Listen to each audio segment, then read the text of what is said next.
So everyone got dressed in their separate rooms, yes? Correct. And then you came back down and you were picked up by somebody, or did you just drive your own vehicle? We were in a Lexus that was belonged to Kadada Jones. Tupac Shakur and Suge was in Suge's car. All right. And you said there was a caravan of vehicles. I think the question was asked, do you know how many vehicles was in that caravan that came through the Lexus? I do not. All right. But in terms of where you were in relation to Suge's vehicle, how many vehicles back were you from Suge's vehicle? We were directly behind him. I see. And then when you leave the Luxor, where did you go next? We went to head to Club 662. That was what I was told where we were going. Okay. But did you eventually end up over at Suge's residence? Suge's residence? Okay.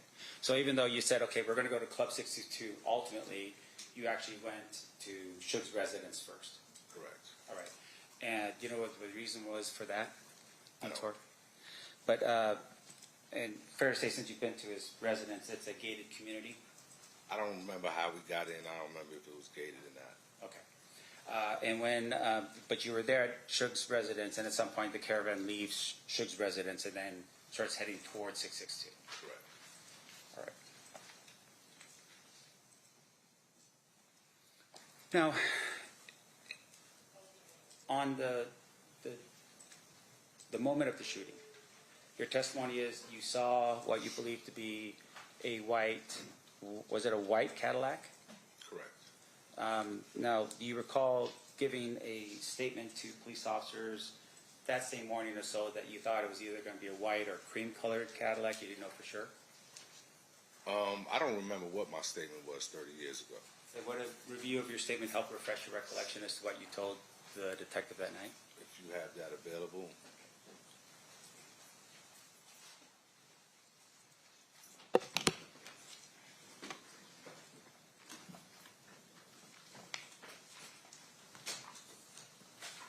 Just one moment.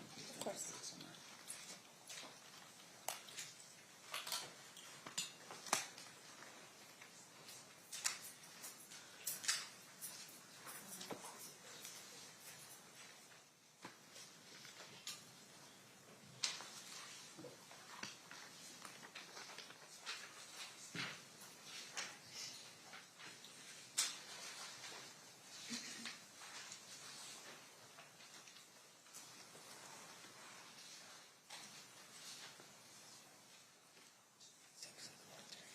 May I approach, Your Honor? You may. May I have leave to wander the courtroom freely? Sure. Thank you. Sir, I'm going to show you this statement here. Just read it to yourself, just in that page right there. I'm just telling you you're done.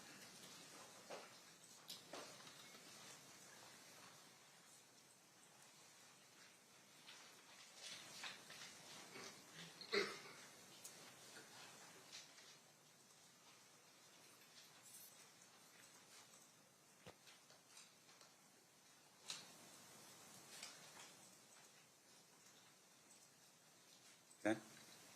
Does that help refresh your recollection as what you told police officers that night? Yeah, it's similar to what I just said earlier. Yeah. And that is, you said it was a light colored, when the question was asked, what color was it? White, I would say light. I'm not even going to say white. I'm going to say a light colored Cadillac. Correct.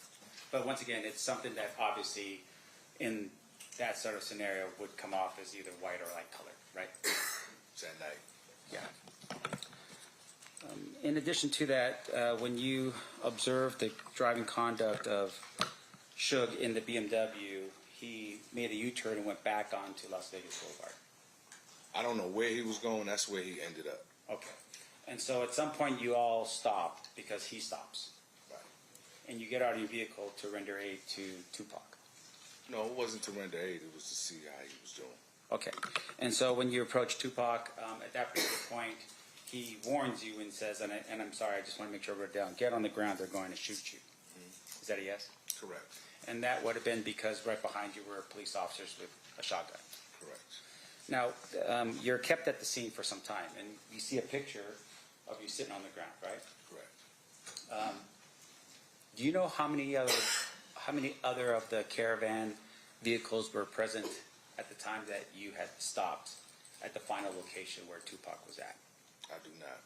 Was it the same amount as what you had in the beginning when everyone was going to Shook's residence? I could not tell you. I have no further questions, John. Okay, and Thank you you. redirect Mr. Palal. Nothing for the state, Your Honor. Ladies and gentlemen of the jury, are there any questions for this witness? Please raise your hand if you have any. All right, seeing none, thank you so much. Oh, we do have one, sorry. Jumped the gun on that.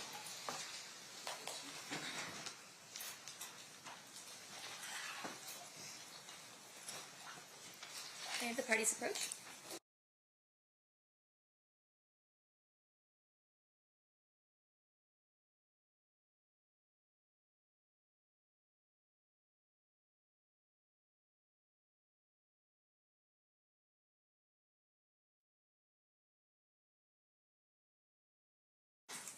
All right, Mr. Greenwich, I have a question from one of our jurors for you.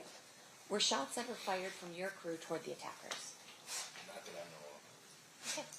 Any follow-up based on that state? Nothing for the state. Defense? Your Honor, just for clarification, sir, when we say crew, I'm going to ask you just in general, any of the vehicles in the caravan, do you know of any of those vehicles shot at the vehicle that was the light-colored or white? I do not know. Okay, thank you. No further questions. Okay, now you're free to go. Thank you so much for being with us, Mr. Greenwich. Steve, who's your next witness? Jeff Scott.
You do solemnly swear the testimony you're about to give in this section shall be the truth, the whole truth, and nothing but the truth, so help you God? I do. You may be seated. May I please have you state and spell your first and last name for the record? Jeffrey Scott, Jeffrey Scott. Thank you, Mr. Scott. Mr. DiGiacomo, whenever you're ready, you may proceed. Sir, how are you employed? I'm a senior crime scene analyst with the Las Vegas Metropolitan Police Department. What does that mean you do for a living?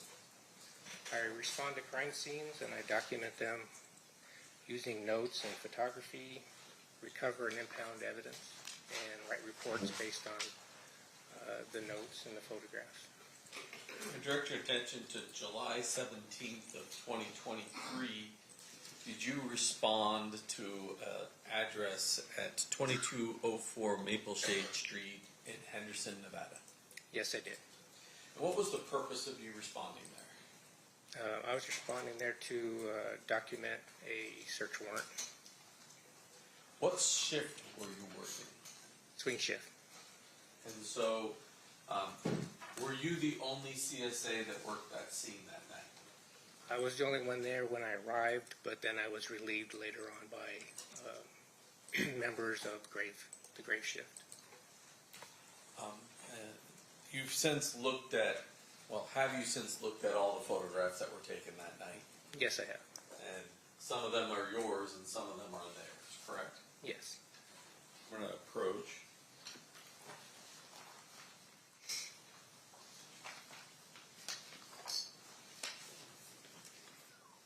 You can also wander the courtroom freely, Mr. DiGiacomo. Thank you.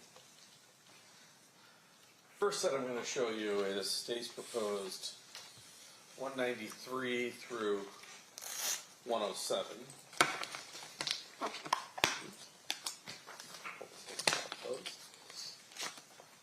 Just flip through those and see if you can determine are any of those your photographs, or at least do they fairly and accurately depict the location of the search warrant.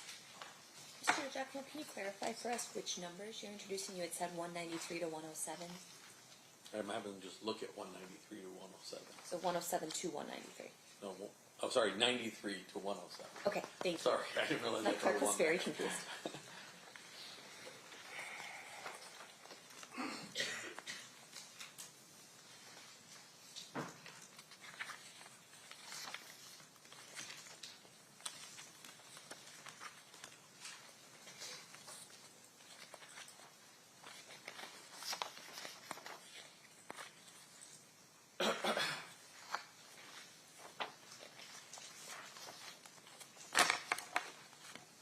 Most of these are clearly not mine, not the photographs that I took, but a couple of them might be. It's hard to tell. Okay. Let me ask you this. Is that what the front of the residence looked like? Yes, And so it accurately reflects what the front of the residence looks like. yes. Move to admit 93, Judge. Any objection, Mr. Stamp? No, you're not. That'll be admitted. And then the only really other question that I have for you as that relates to 95, do you know if that's yours or the CSA that followed after you? That's hard to tell. Okay. I probably took a similar photograph. Okay. And same as 94. That one I'm pretty sure is not mine. So I'm just going to move to admit 93 and 95. Well, 93 is in. Move 95 in. Any objection to 95? No, Your Honor, and just for the record, I won't object to the admission of the photographs that were taken at that particular scene by either crime scene analyst, just to move the process along. So then the others will be admitted via stipulation. So that would be 94 and then 96 through 107? Correct. Okay, those will be admitted via stipulation. Thank you, Your Honor. No problem, thank you. Now, within that garage, showing you 155, there was a Dodge Caravan, Dodge Charger, Challenger. Challenger. Yes. And does that accurately reflect that Dodge Challenger? Yes.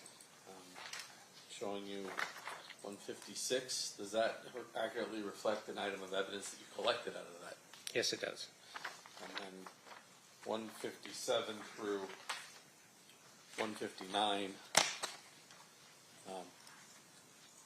Take a look at those.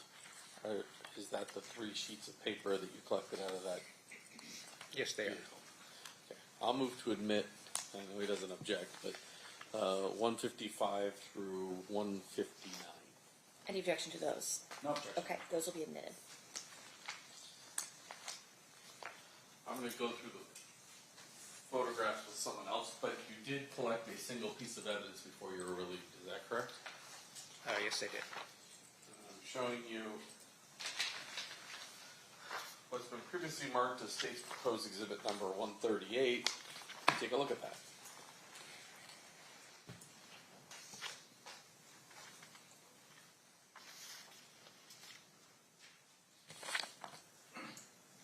Yes. This is the package in which I impounded those pieces of paper. And then we've had some discussions of packaging, so I'm not going to go through all that, but that's your seal on the back. Yes, it is. And with the exception of the slice that the defense, the clerk, and I put in this, it's in substantially the same or similar condition as when you impounded it. There's an additional Is there additional date, cutting? and I think, yeah, it looks like somebody maybe cut the top and then resealed it. And if I were to tell you that was on 4/23/26, does that look accurate to you? Yes, If you open this, you'd expect to find those 3 pieces of paper you photographed, right? I would. Showing you what's been marked as 138A. Are those 3 pieces of paper? Yes. Move to admit 138 and 138A. No objection, Your Honor. So admitted? Thank you.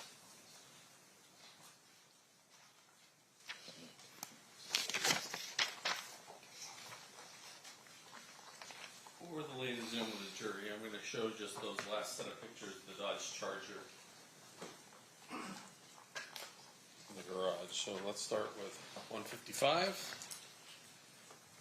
Can you tell me what we're looking at here? That's a photograph from the right rear section of the Dodge Challenger. Challenger. Sorry, I keep calling it a Charger. Dodge Challenger. And that's parked in the garage area of the residence on Maple Shade. Yes, it is. 156. That's the location of those 3 pieces of paper you collected? Yes. And then 157. And I'll zoom in here. Is that the front page? Yes, it is. Without going too much into it, this appears to be a description of an episodic series. Yes. 158.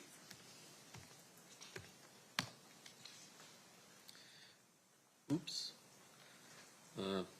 Well, generally speaking, page 2 is a ledger that has costs and those type of things. Yes, page 2 and 3 were looks like a budget for the series. And that's going to lead me just to 159.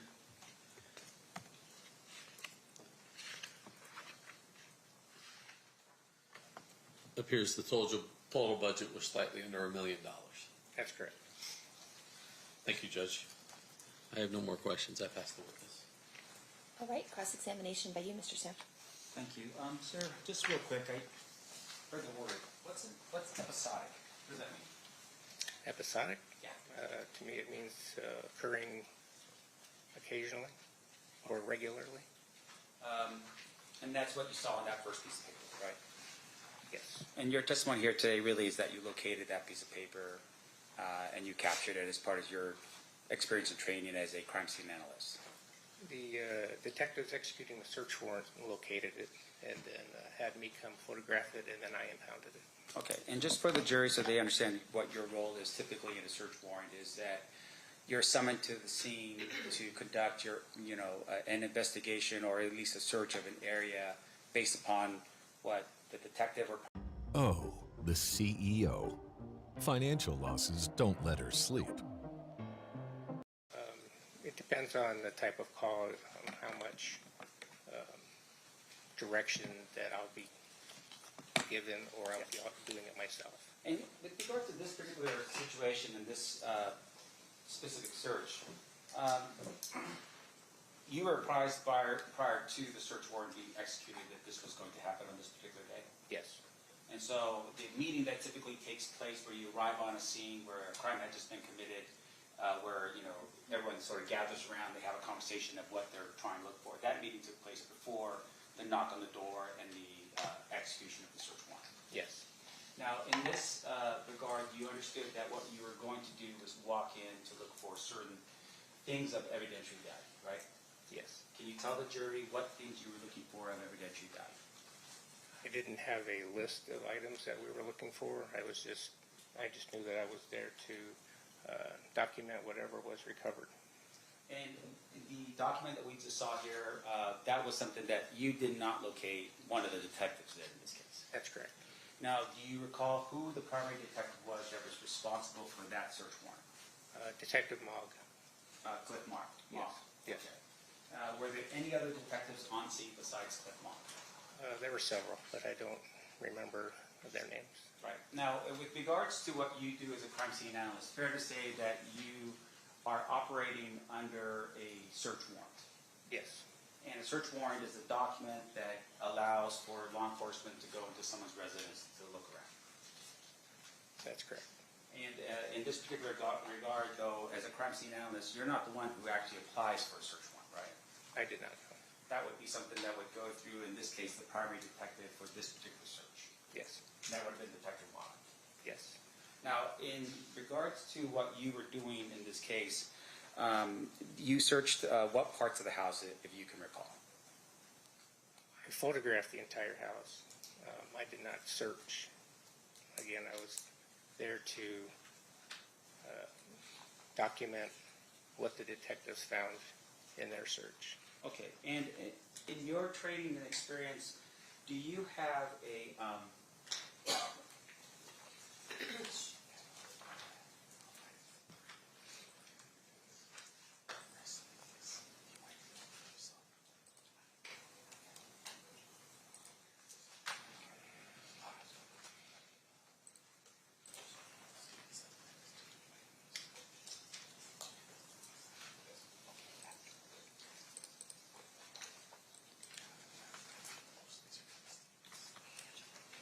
now, sir, your work on this case, when you say you photographed the house, that was prior to the search of each particular room and area, right? It was after the officers had cleared the residence, and then I came in and I took all my photographs. And then the detectives executed the search warrant and they searched, and then I did follow-up photographs based on what they found. You did follow photographs. Yes. Now, and once again, for the jury, since we weren't there, the photographs you take at the beginning is each room as you find it. Yes. And then the photographs that are taken after the search is each room as you find it as well? I didn't photograph the entire house again. I photographed the items that the detectives located, wanted me to photograph, and then some items I impounded and some items I did not. Gotcha. And in terms of your photography, was there another crime scene analyst that arrived on scene that took additional pictures outside of the ones that you did? Yes. Do you know who that was? There were 3 members from Graveyard. It was King, Fellabom, and she was Finn at the time, but she's West now. Okay. And those are the crime scene analysts that would have taken pictures of how each room looked like after the search. I'm not sure what they did. Did you take any photographs of any bins of photographs found at the scene? I don't recall taking photographs of the contents of bins. Let me just show you here. Your Honor, may I approach? You may.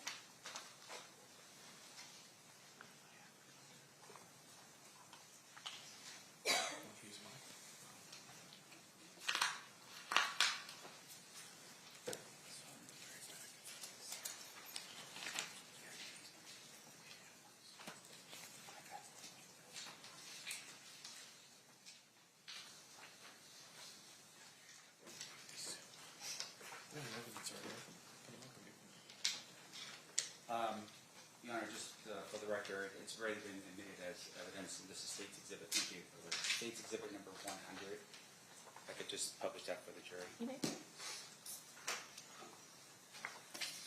I'm sorry, we're going to start off with 99 first. So this is State's Exhibit number 99. Do you recall taking this particular photograph? No, I did not. Okay, that would have been another crime scene analyst. Probably. All right, and then I'm not going to show you the next one. I'm assuming it's the same thing. Outside of the photographs that we mentioned here, what else did you do in the course and scope of your duties as a crime scene analyst on this particular night? That was it. I photographed the scene. I took notes. I recovered the one item, which was the 3 pieces of paper, and that was it. All right, thank you. I have no further questions of the witness, Your Honor. Okay. Any redirect, Mr. DiGiacomo? Not from the state. Okay. Ladies and gentlemen of the jury, any questions for this witness? Okay.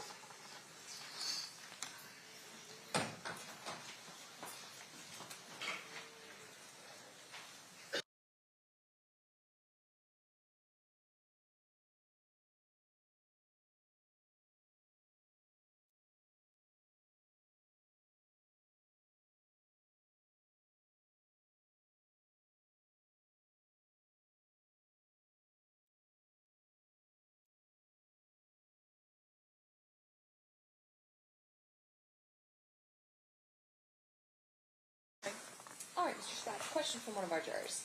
What piece of evidence were you expecting to find in a location that was different from 30 years ago? Why would you expect it to be intact 30 years later? Could you repeat that? I can. What piece of evidence were you expecting to find in a location that was different from 30 years ago? Why would you expect it to be intact 30 years later? Not sure I fully understand the question. I wasn't expecting to find anything. I was just there to respond and document and photograph what the detectives were interested in. Okay. And I don't really understand the second part of the question. Mr. DeJacque, any follow-up? No. Mr. Sampt, any follow-up? No, Your Honor. Okay, thank you, Mr. Scott. You are free to go. Thank you. State who's your next witness. Stevie Fellbaum. Stevie. Stevie.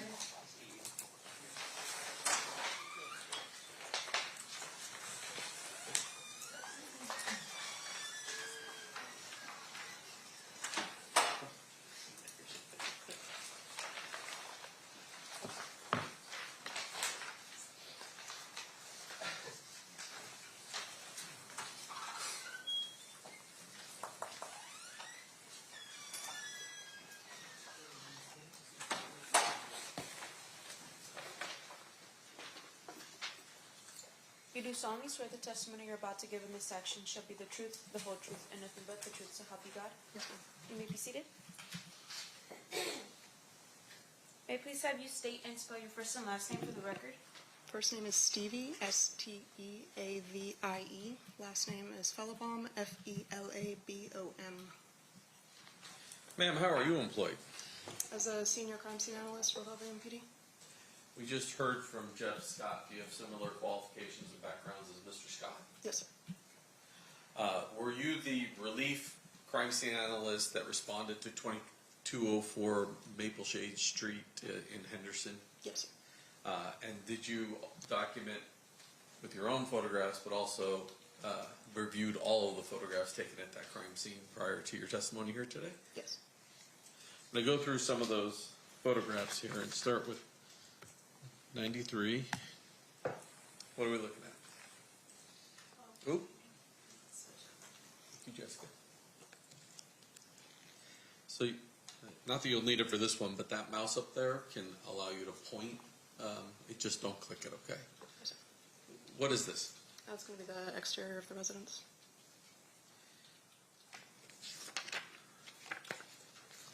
I guess we should go, I'll do 95 first. 95. What does this appear to be? The northeast master bedroom. And then 94 is a shot from the opposite direction. Yes. Sitting on top of that case over here,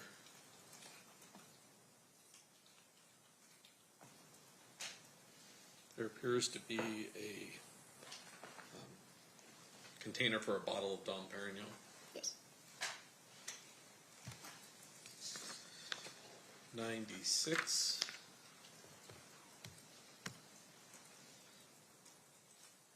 What are we looking at? That's going to be the dresser on the opposite side of the same bedroom. And at the bottom here, There were several books pulled out when I arrived. one of them is Compton Street Legend, one of them is Murder Rap, the last one is The Confused Mind of a Drug Dealer. Yes. Is that a yes? Yes. In addition, 097, was there a Vibe magazine? Yes. Did you wind up collecting the Compton Street Legend and the Vibe magazine? Yes, sir. Now in the garage, 098,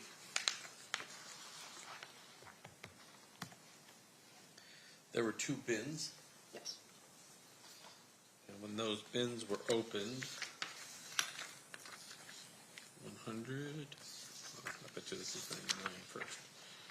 Try 99. Looked like a number of personal effects that were kept in those. Yes, sir. And number 100. The bottom one also had a bunch of personal effects. Yes. Do you know what happened to those two containers at the scene? The detectives recovered them. So detectives took those two bins and left the scene with them. Correct.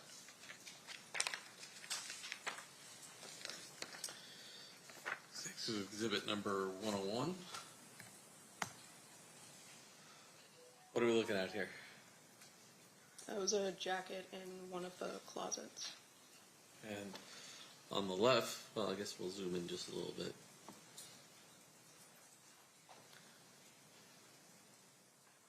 Okay.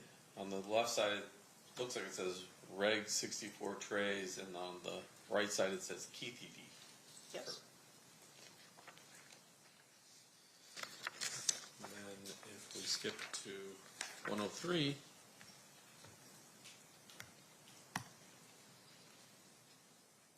the back of it is South Side City of Compton. Yes.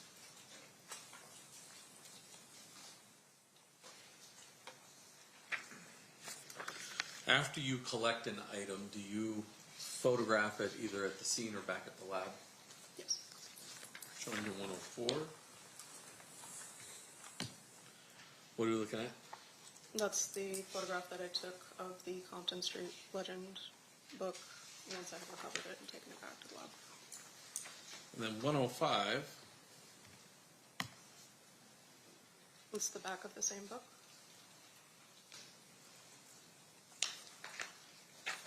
106.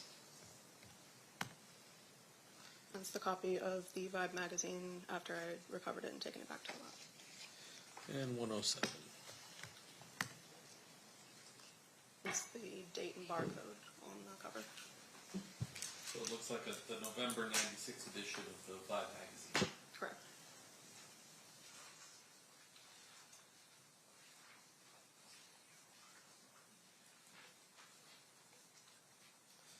Oh, ma'am. Previously opened off these, but let me show you. State's proposed exhibit number 148. Is that your evidence package from that night? Yes. And among what else you recovered, would you expect to find both the book and the Vibe magazine inside there had it still been sealed? Yes. So let me start first with the Vibe magazine. This is State's proposed exhibit number 140. And which is, you recognize the bag on the outside? Yes. And what is that?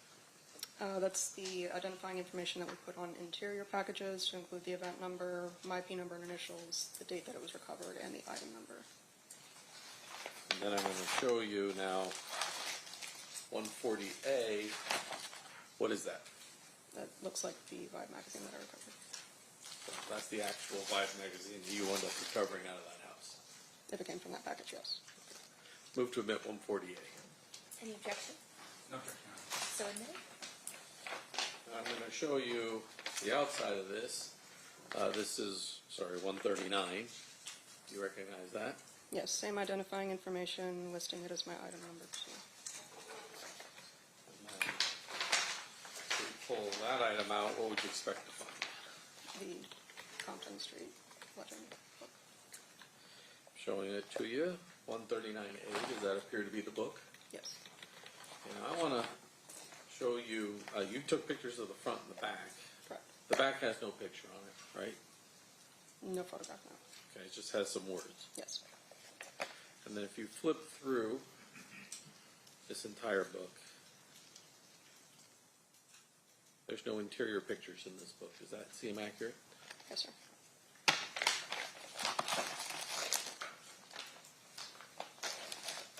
Because I moved in 148, correct? Any objection? Oh, I think I did move They already moved in. Okay, thank you. I think the rest of this, we've agreed we're not going to move in. So Understood. I would pass the this.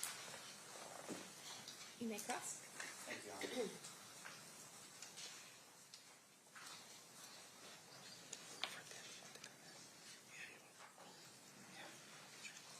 I have no objection to all of them. Yeah, I don't have an objection.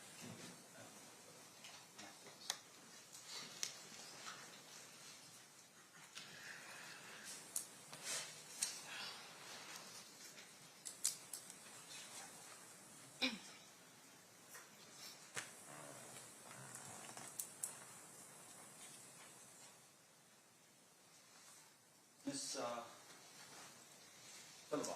Yes, sir. How long have you been a crime scene analyst? About 9 years. And during that time period, these kinds of searches would be standard operating procedure for you. To assist them with the detectives, yes. Yeah. And once again, with regard to your training experience, when you are conducting this kind of investigation, you're looking for things of evidentiary value, right? Yes, sir. Now, the evidentiary value part, though, is dependent upon what you learn at the scene from the primary officer or the detective. Here are some facts about the wealth tax, Prop 40. Teachers, firefighters, and Planned Parenthood affiliates of California are all voting no because it will cut hospitals, schools, and first responders. Learn more and decide for yourself. You arrived on scene, you were on scene for the later half or the latter half of the search. Yes. You weren't there for the beginning part of the search. No, sir. So the photographs you took are photographs that were of the areas and the rooms in the house after the search had been conducted. Yes. Fair to say, of course, is that each room was in disarray. The search had already been started, yes, sir. Yeah, and you don't know what they look like prior to you arriving on scene, but definitely after, there's things strewn around. Yes, sir. In your 9 years of experience as a crime scene analyst, when officers are conducting a search, they typically will be as thorough as they can be to look through everything in an area. Yes.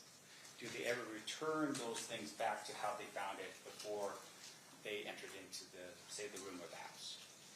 I would say it depends on the level to which they've moved everything. If the entire closet's been empty, they don't typically put everything back. They do not typically put everything back? Not typically, no, sir. Okay, so you don't have any photographs that you took after everything was over where the room was put back into place, how these police officers found it? I have photos immediately before we left the residence after they'd finished searching, but not with everything placed as officers found it. I see. And so what you were documenting basically was, for lack of a better word, the thoroughness of each police officer's search of each room. The state that we left it in when we were clearing, yes, sir. Okay. Now, some of the things that we were shown in this case, did you ever at any point find electronics or were asked to take pictures of electronics at the residence? I believe the only electronic item I photoed was a laptop in the shed. All of the others were photoed by CSA Scott. Okay.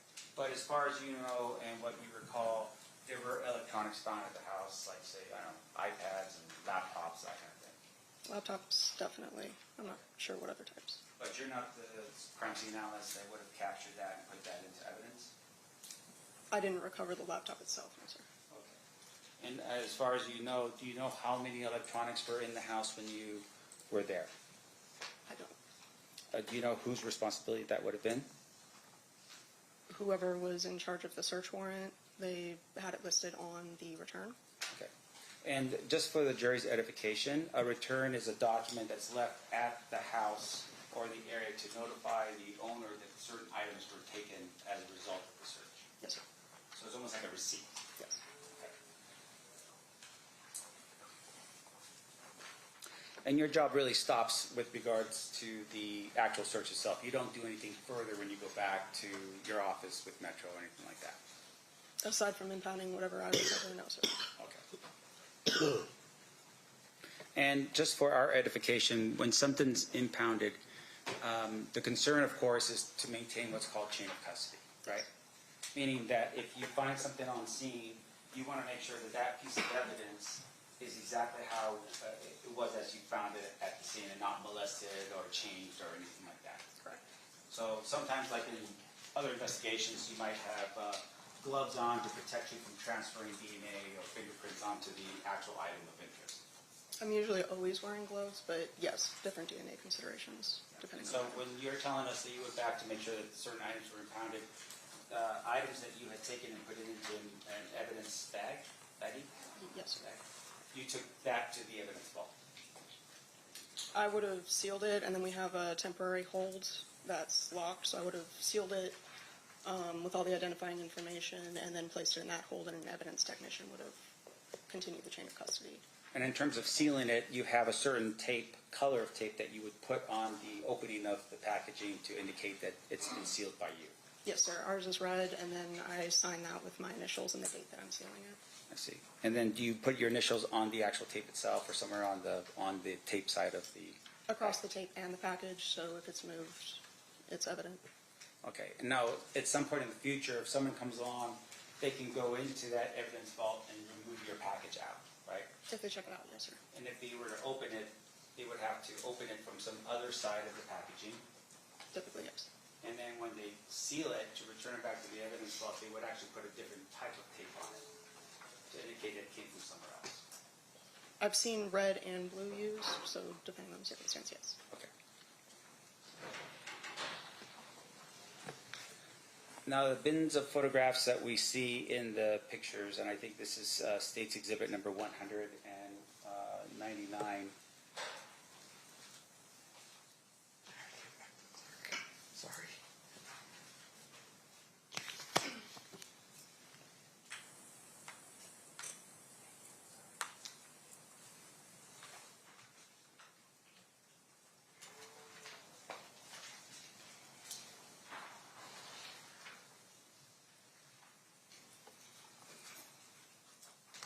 Showing you what's been marked and admitted already as State's Exhibit number 100. This is one of the photographs you took. Yes. Did you rifle through or look through those photographs to see what was in them? I did not know. That would have been somebody else's responsibility. Yes, sir. You're just there to take the picture of what was in it. Yes, sir. Now,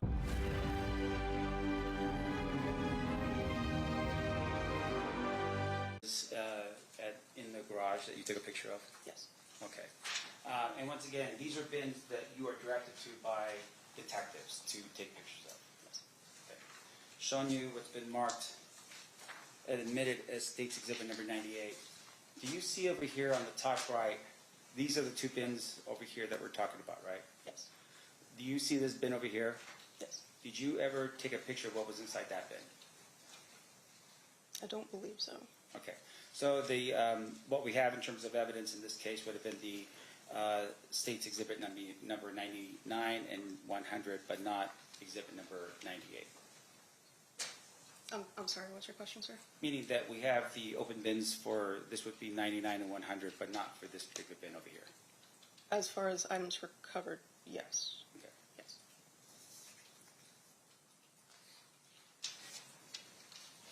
Now, I'm showing you, if I may approach your honor, You may. I'm showing you what's been marked as proposed defense exhibits F through W, UU. If you could just look through those photographs real quick. And just kind of remember it. Judge, I told Mr. Frank to go with the initial F through U. Okay. Do you want to just have them admitted on it this time? You might want to still review them. Okay.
I believe these are a mixture of both mine and CSA Scott's photos Okay. from inside the residence, but they're consistent.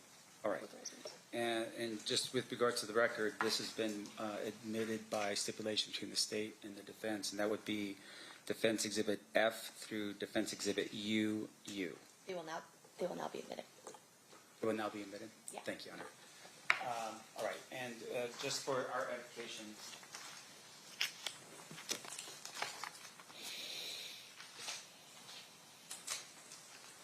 Sean, you just for a couple photographs here, this would be Defense Exhibit G. Sure you can see what we're talking about. This would have been a photograph taken after the search of the house. I believe so, yes.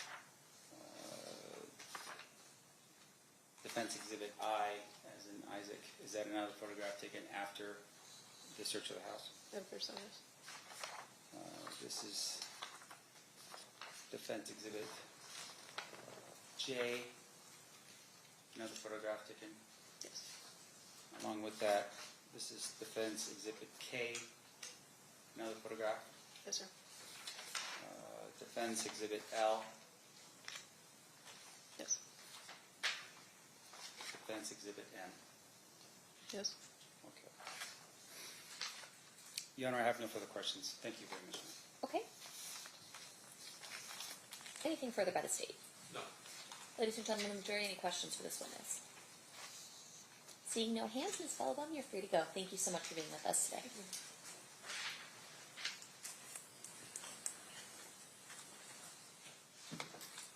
Say, who's your next witness? Justine Gaddis.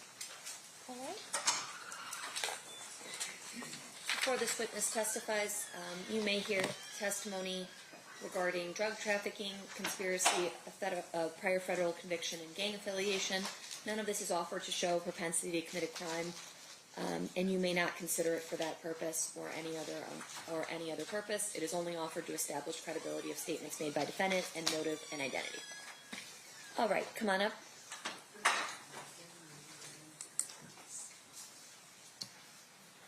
You do solemnly swear the testimony you're about to give in this section shall be the truth, the whole truth, and nothing but the truth, so help you God. Yes, I do. You may be seated. Thank you.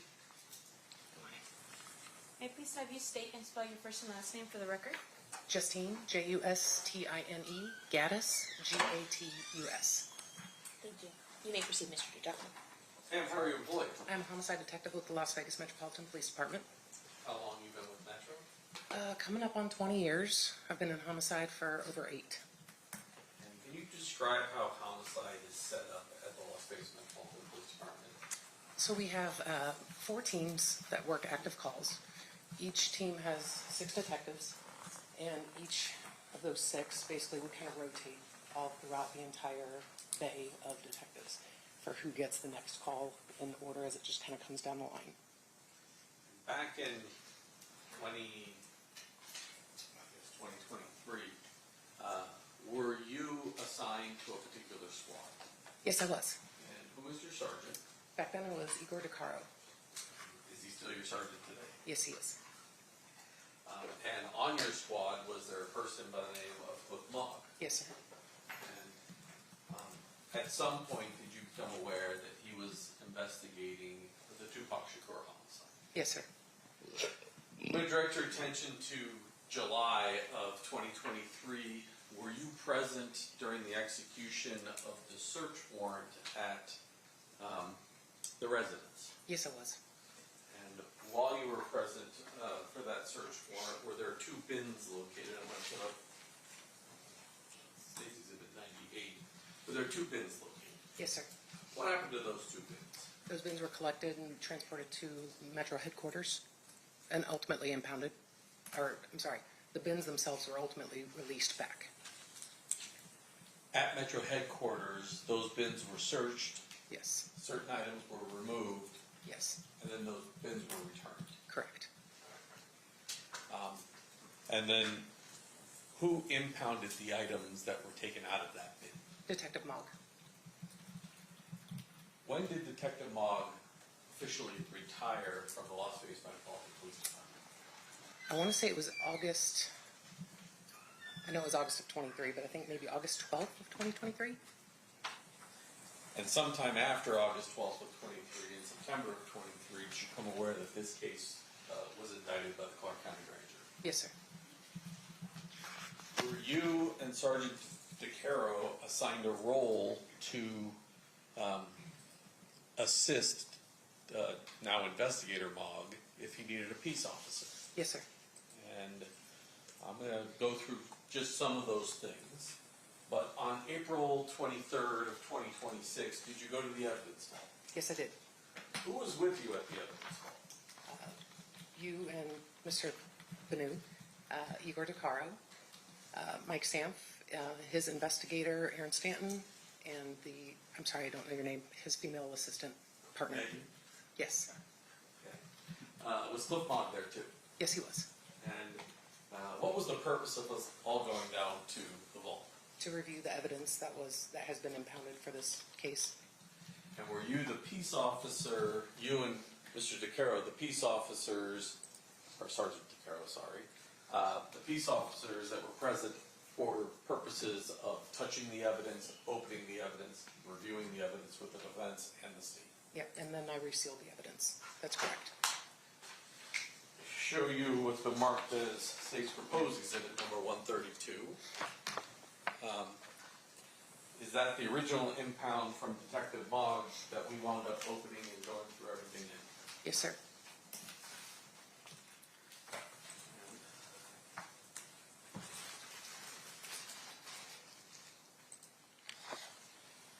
I'm going to go through all these. This one I'm going to do last because there's a lot. Showing you state's proposed exhibit number 135. Was that an item that was in this impound package? Yes, sir. Move to admit 135. Any objection? No objection, Your Honor. So admitted. Showing you what's been marked as state's proposed exhibit 136. Is that an item that was in there? Yes, sir. Now, state's proposed 134 is a package. It's a proposed package. Which one should look through there? We're 134A, B, C, and D, all within that package. Yes, sir. Move to admit, I guess I should do 134 and A through D so we have the package to keep them in. Any objection? No objection, Your Honor. That'll be 134A, B, C, and D. And one of those items, 134D, is a magazine about Biggie Smalls. Correct.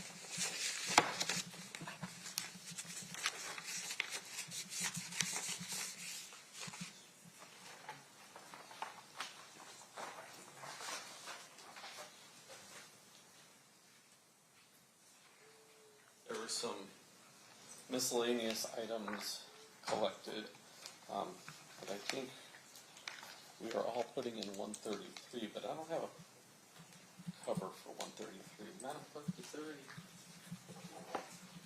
cover for 133, or do we just have them separate? Oh, the back. Perfect. Something to keep it in.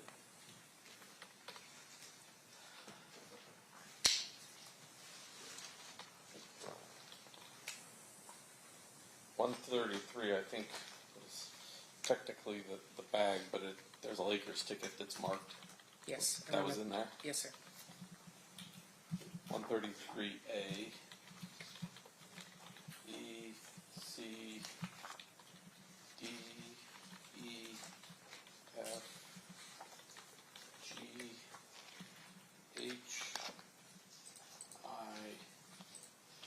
J, K, and L were all within this package. Yes, sir. Move to admit 133 and 133A through L. Any objection? No objection, Your Honor. So admitted. And then lastly, was there this Photo book, yeah. photo book 137, Yes. and then were there a number of items that were inside this photo book?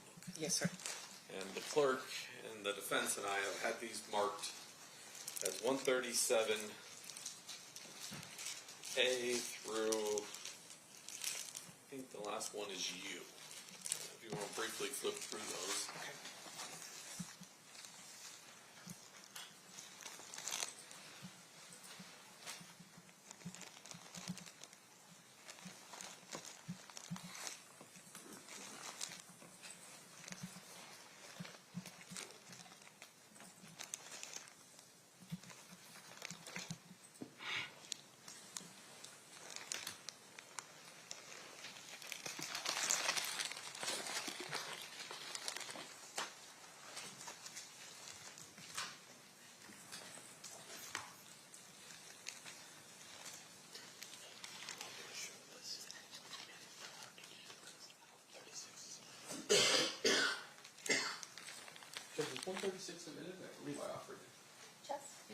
It is not. I think you acknowledged this was in there. Yes, sir. Move to admit 136. Any objection? No objection. So admitted. All of those were within this, call it scrapbook for lack of a better term. Yes, sir. So I want to go through some of these items, and if you can put it on the overhead.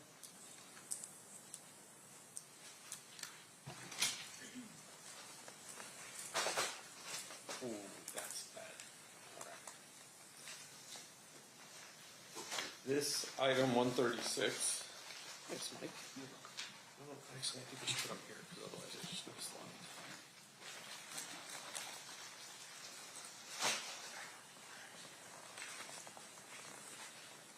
136 is actually what appears to be, well, it says an affidavit and a search warrant Correct. from the Compton PD. Yes, sir. And it appears that it's dated May 27th of 1997. Correct. It appears that it's at 1524 South California Ave in Compton. Yes, sir. And on the back, there is a handwritten return. Yes, sir. One of the items that was recovered, it says number 4, money due bill for the Monte Carlo Casino. Yes, sir.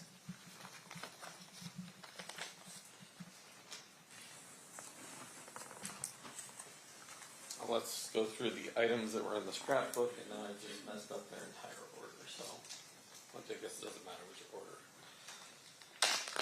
Let me just show some of the newspaper articles. So, State's Exhibit number 137H. I'm sorry. You said 137? 137H. Did we? I don't have that listed as we just. Didn't I offer everything 137 and 137A through you? You listed it, but you didn't Yes. ask for it to be admitted. It'll be admitted at this time. Thank you. A- No objection, Your Honor. Okay, perfect. By stipulation. This appears to be an article about Mr. Shakur's death. Yes, sir.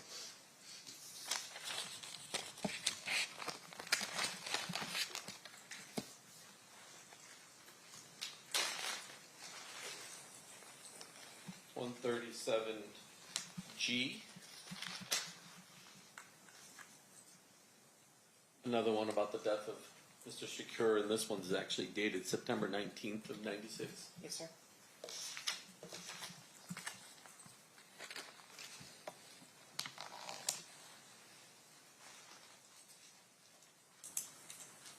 One 137U.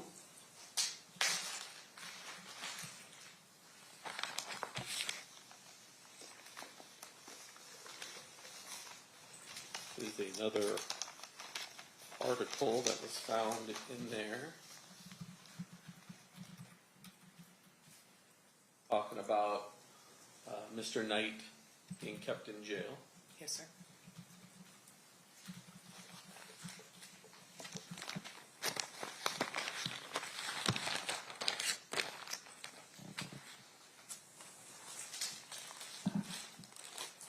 One 137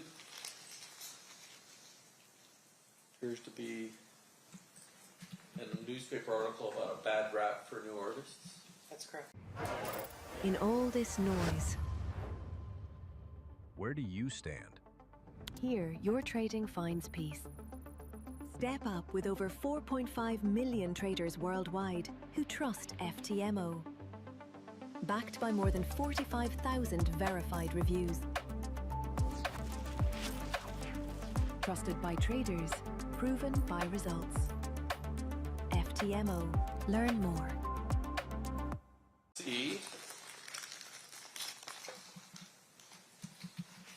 an article about a death row exec didn't leave, and this is from September 14th of 1996. Yes, sir.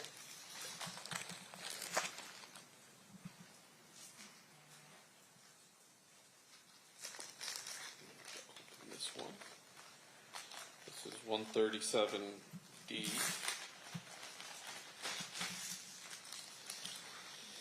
I don't want to peel it back, but I guess we can peel that back.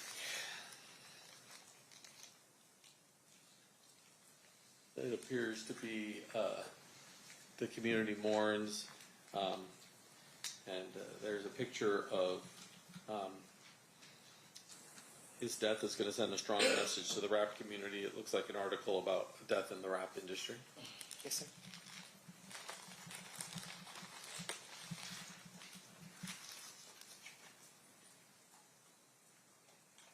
And if we, I don't know if I can zoom this in. To be honest with you.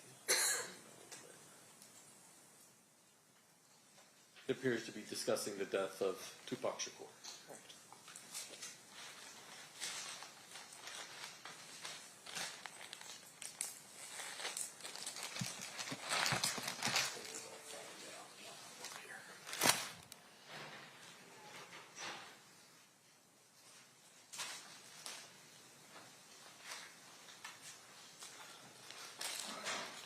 .137E, star rapper Tupac Shakur badly wounded is a newspaper article. That's correct. And Shakur, are you aware that Tupac Shakur died on September 13th? Yes, sir. So this appears to be prior to September 13th. Yes, sir.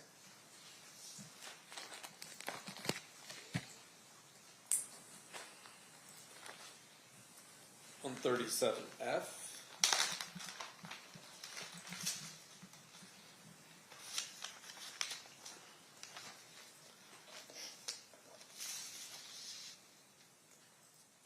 Let me back out just a little bit. There's an article about police raids targeting or sparked by Tupac Shakur's death. Yes.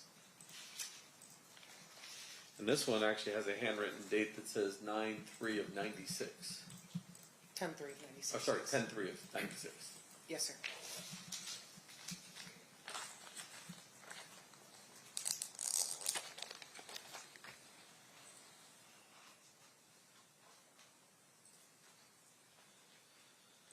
.137I. You can probably read it without me pointing it out.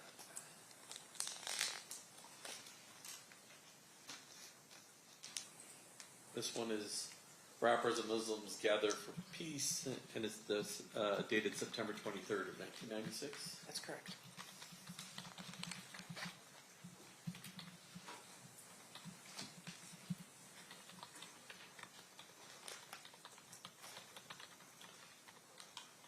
Oh, 137J. Here's an article titled Night, related to Suge Knight. Yes, sir.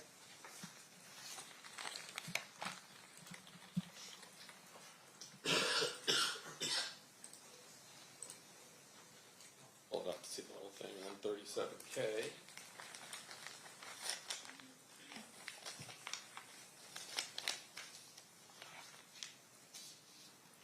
It's an article entitled 22 Held in Shootings Possible Shakur Payback. Yes, sir. As well as another piece of an article, Complex Life Comes to an End. That's correct. And it looks like it discusses the death of Mr. Shakur on the back. Yes, sir.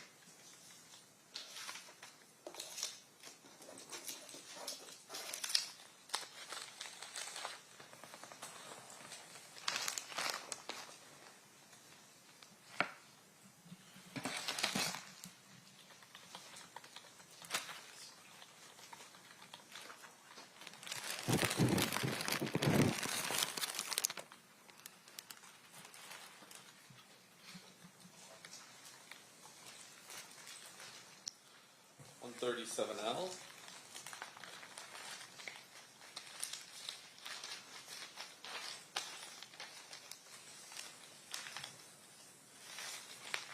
This appears to be an article about the death of Biggie Smalls. Yes, sir.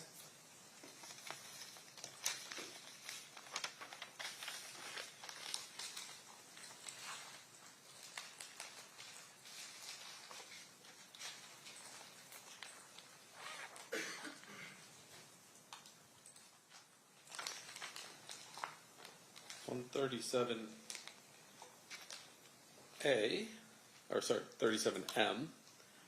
This one says, man who fought with Shakur on videotape is released. Correct.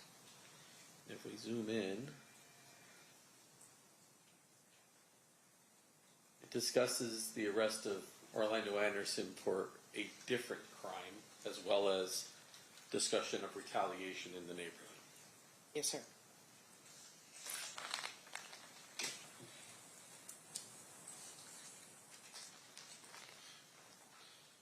$137N.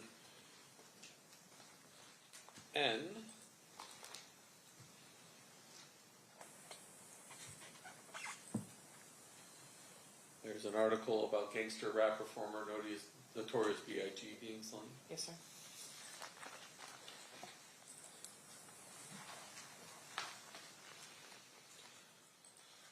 $137O. An article about gang ties suspected in villains. Yes, sir.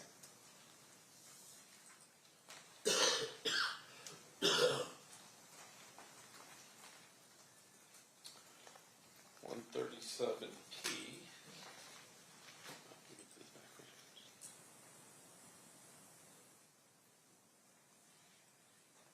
An article from September 16th, 1996, obviously related to Tupac. Yes, sir.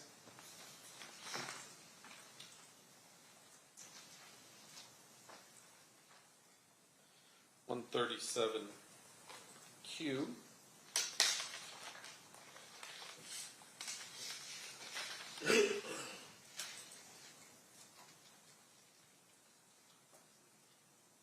This is about a rap lawyer's contending detective lie. Yes, sir. And it starts off with, they seek dismissal of judge's ruling in probation case saying Las Vegas investigator committed perjury about Marion Suge Knight's alleged role in the assault before Tupac Shakur slaying. Yes, sir.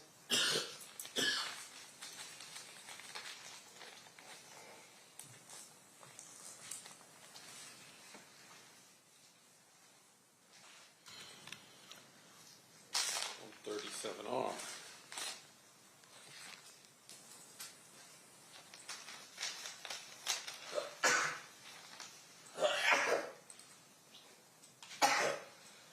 This appears to be sort of a combination of both Biggie and Tupac's murder, but bullet-riddled rap is how it's titled.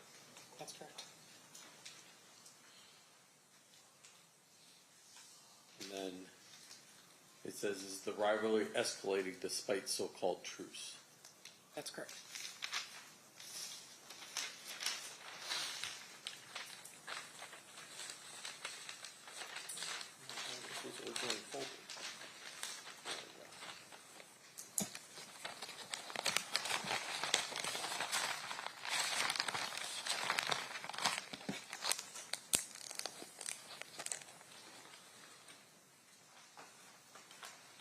Just a couple more, detective. 137S.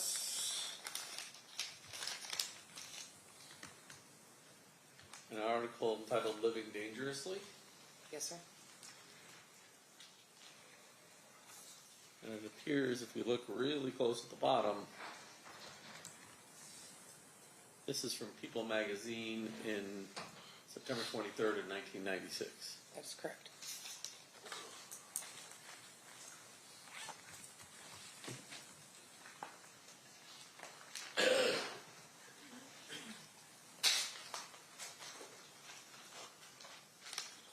$137T, the last on this one.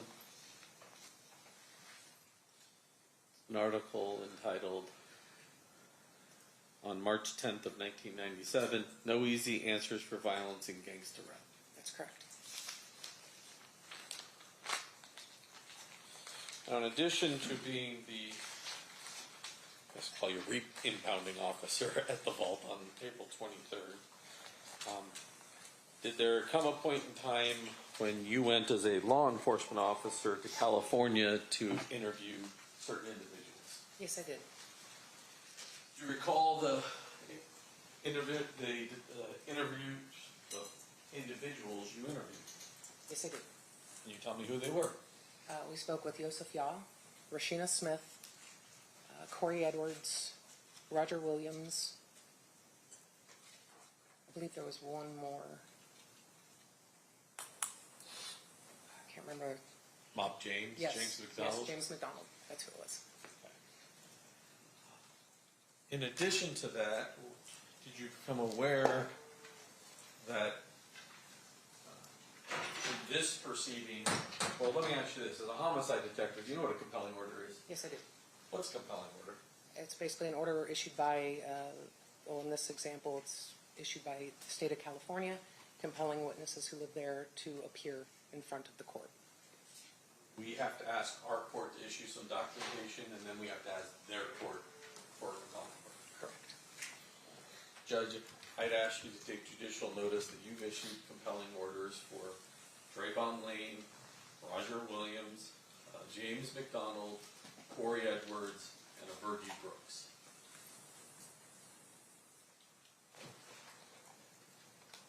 Let me make sure I have all those, actually. All right. There might be a sixth one, actually. Oh, Malcolm Greenwich would be the sixth one. All right.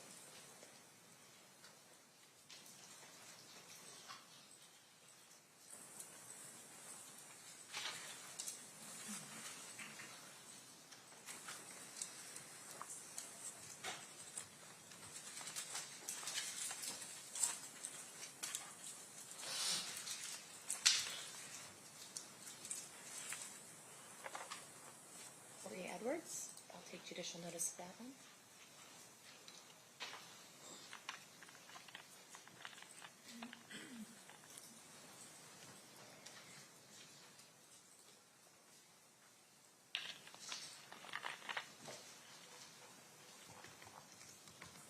Roger Williams, I'll take judicial notice of that one.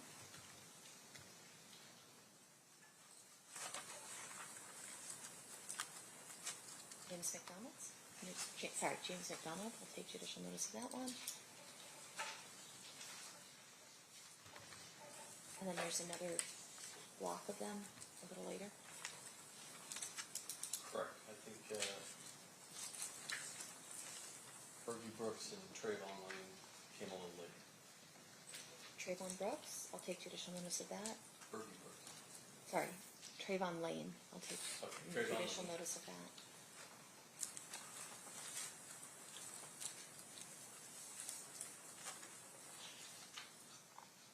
And, all right, Virgie Brooks.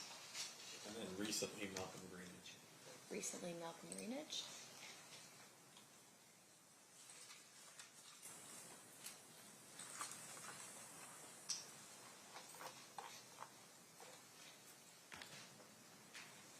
Michael Payne. What? Michael Payne. Malcolm Payne was a transporter. Okay.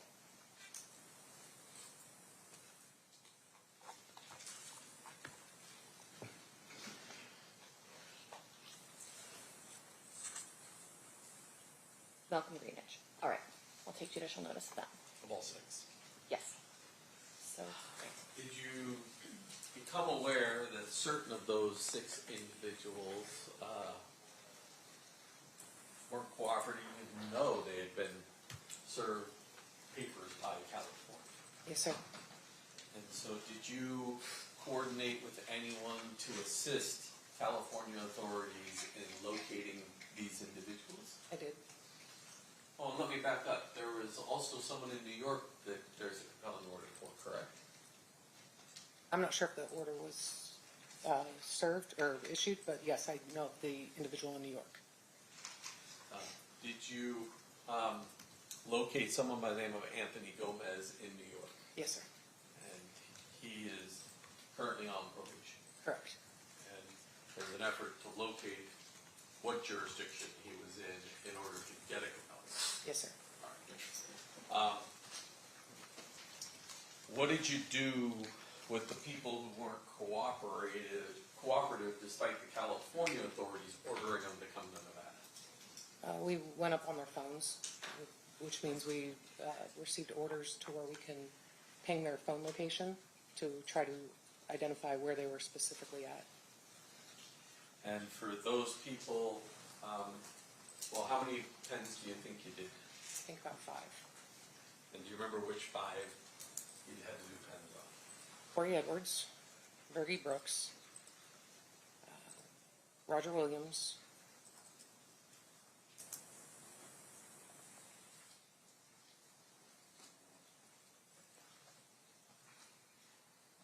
Was there Malcolm Greenidge on yes, Malcolm was, yes.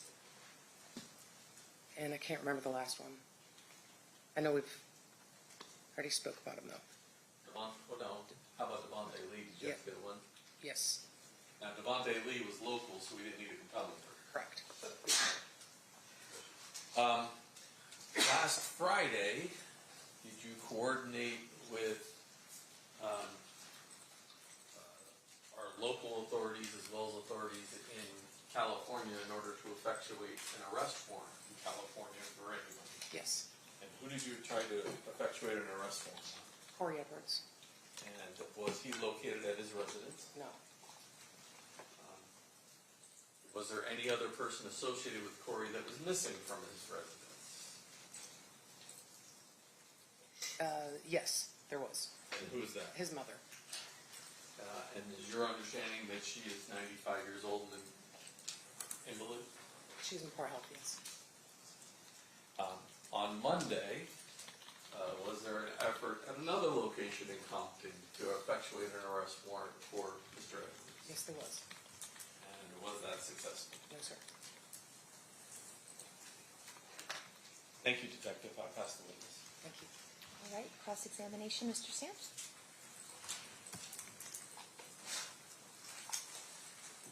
Hello. Hi.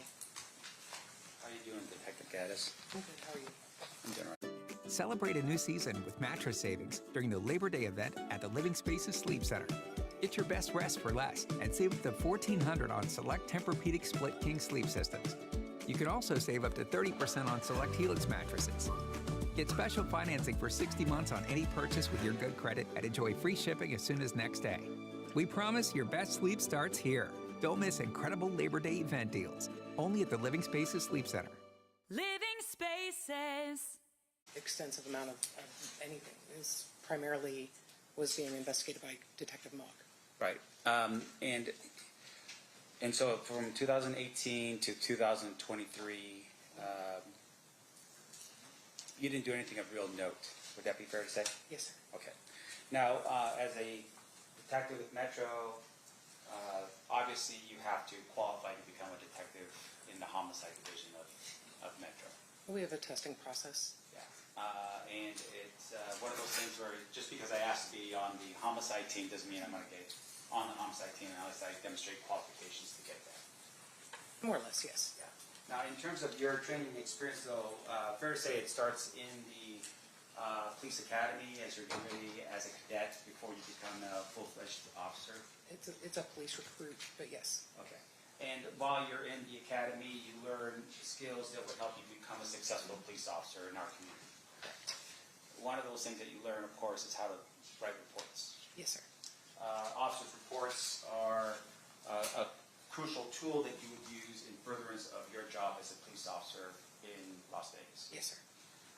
With regards to police officers' reports, sometimes you don't have to write a report. I would assume, like, for instance, if you pull someone for a traffic ticket and on the citation you could write some notes or something along those lines. That wouldn't require you to do a police report That's correct. or officer's report. Yes. All right. But in terms of when you're conducting an investigation, fair to say that typically a officer's report would be written. Typically, yes. Yes. Now, can you explain to the jury why an officer's report would be important in the furtherance of an investigation? The officer's report primarily is for our own reflection to recall really all the steps that we took throughout the entirety of an investigation. So it's a document that we can refer back to without going to each and every document specifically. Now, fair to say, though, that the officer's report also helps in the event that, say, for instance, you get promoted to become a sergeant and someone else takes over your caseload because you're no longer the detective, right? Yes, sir. They would look at that officer's report to help them get up to speed as to what your investigation was at the time you get promoted to become sergeant. Correct. Or lieutenant. Yeah. Or captain. I'll never see that, but yes. I'm just hopeful. Yeah. Be hopeful.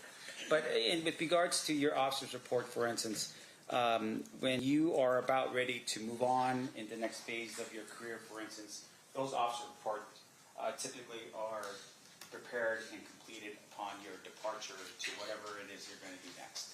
Most of the time, they try to get those done. Sometimes they're not. Sure. Now, in terms of sometimes or not, can you tell us when is there an exception to the rule of when you do your officer's report after, say, for instance, when you retire? Haven't retired yet. I don't know. Yeah, I'm sorry. But fair to say, of course, if that in the event of an actual complete departure from the department, meaning you move on in your life doing something else, that those officers' reports should be completed prior to you departing the department. I know the department would like them completed, but again, sometimes they're just not. Yeah. I've seen many cases where there's still open officers' reports with people who are no longer on. Sure. And so with regard to those open officers' reports, fair enough, they get created at some point in the future.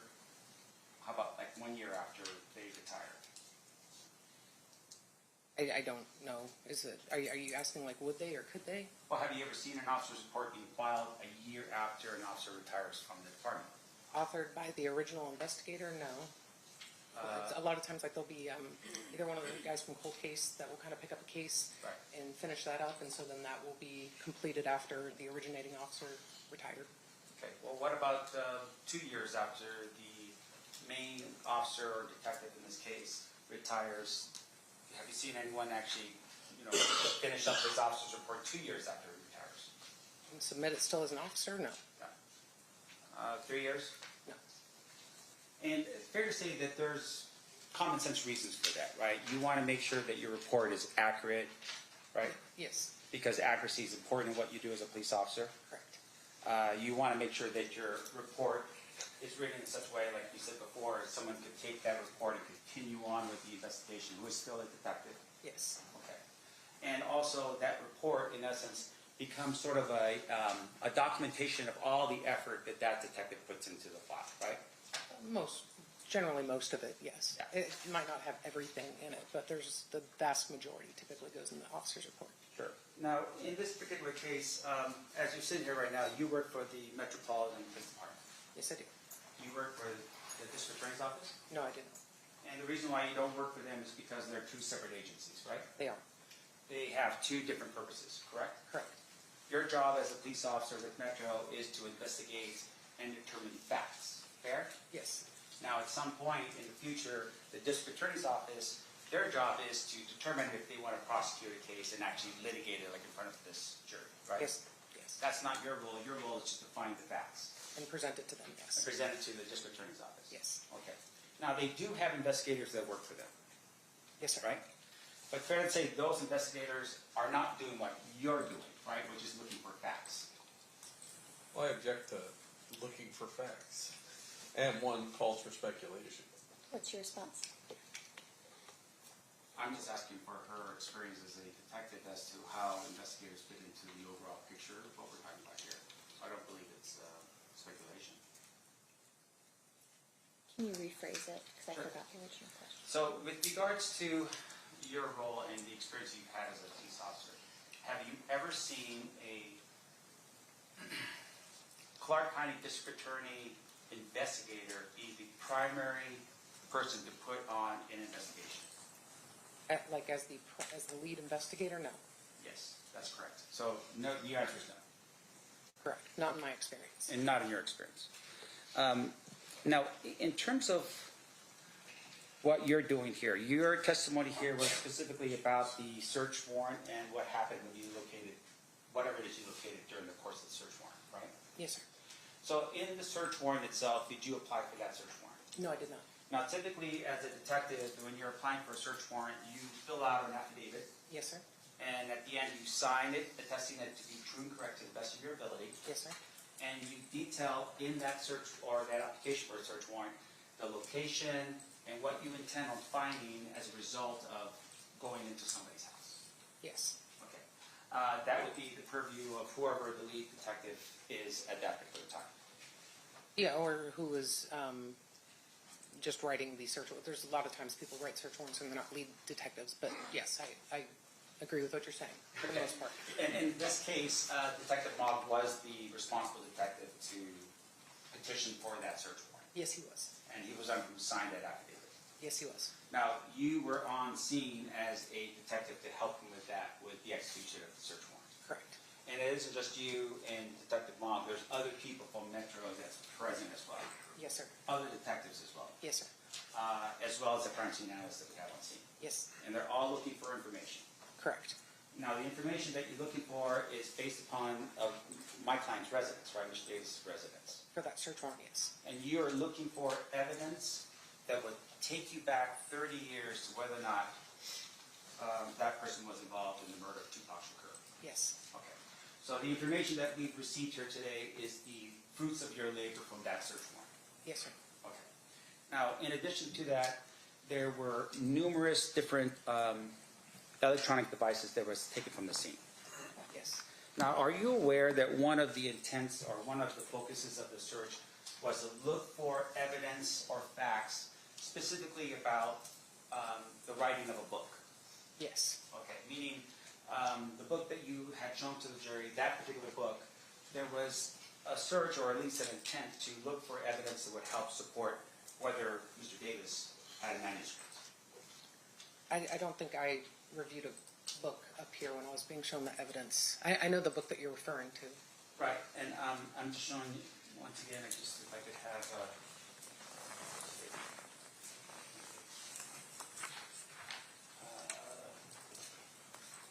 My version, I might. I have it.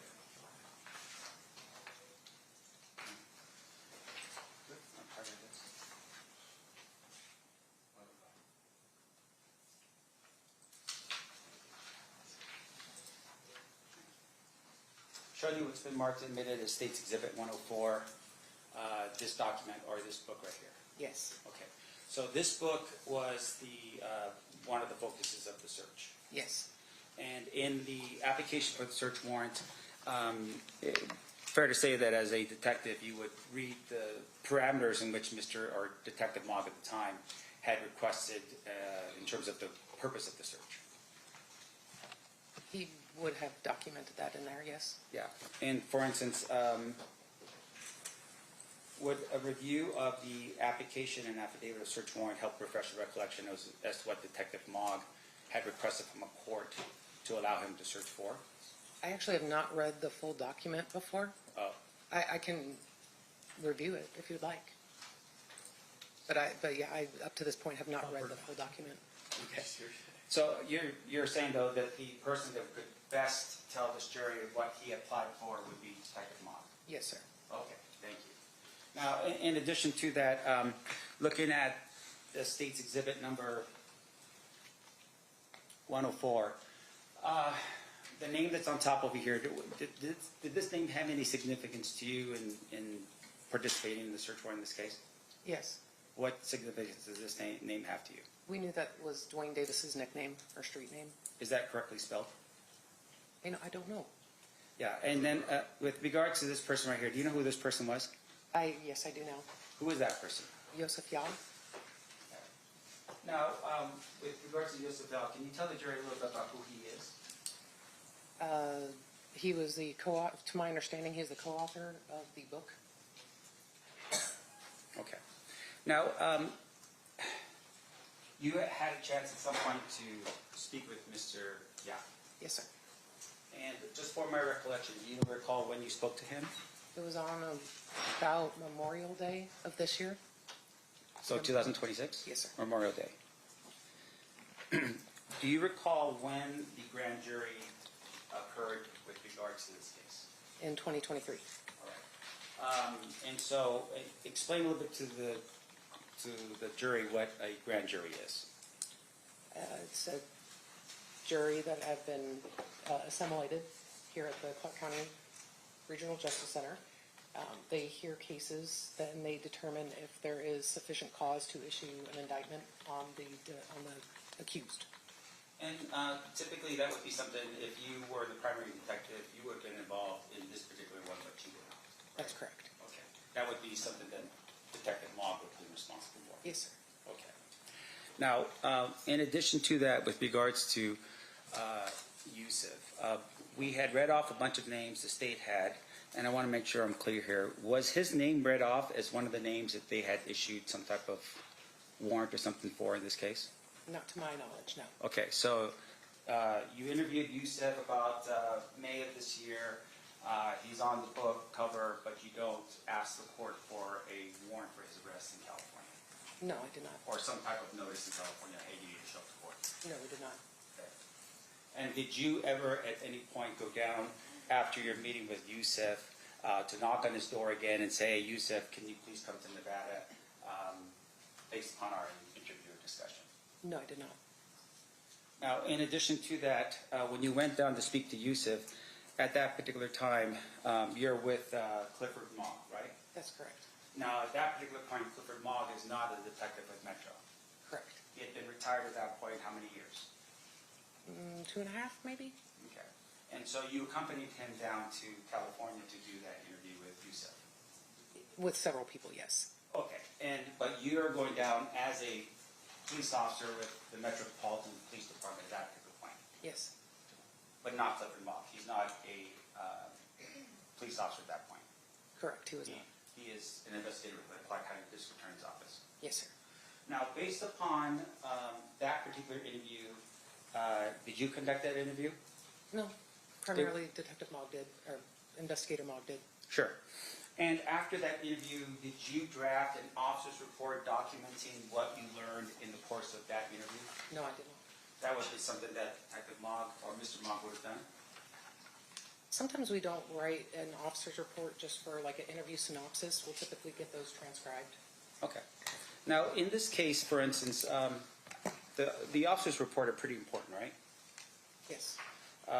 And we talked a little bit about going to the evidence locker, and we were all present at the evidence locker, right? Yes, sir.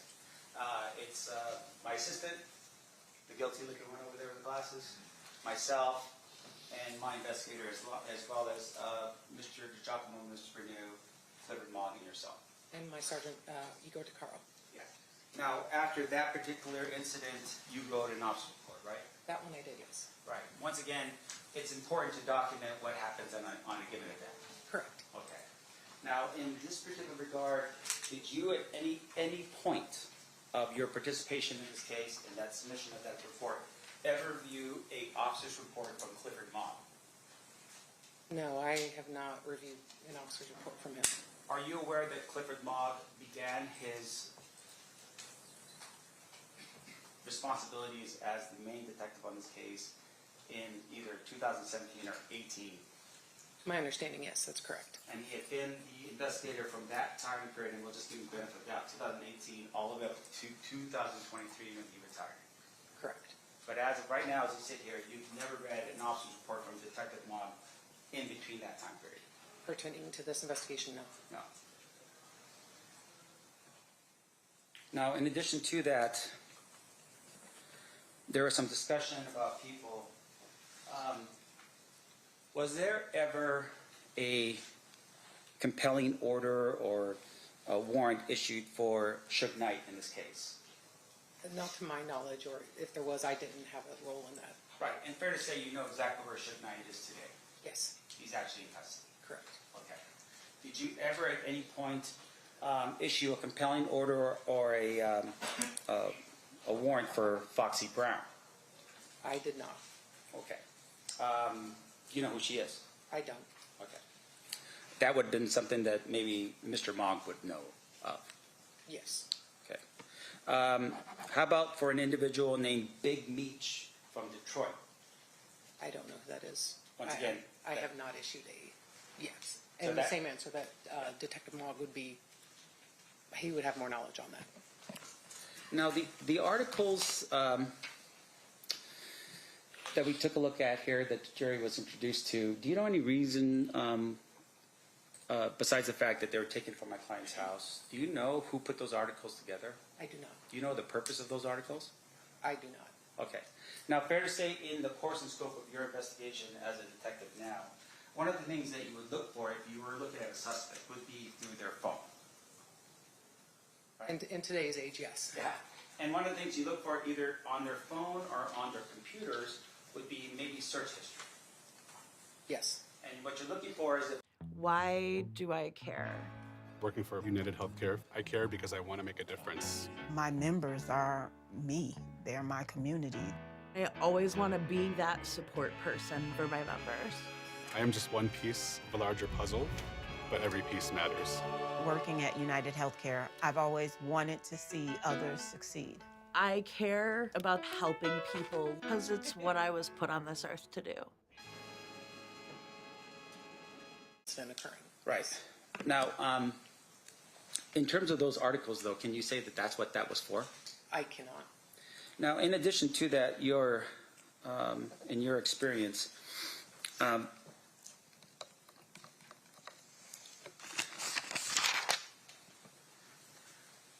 we had spoken a little bit about this folder here.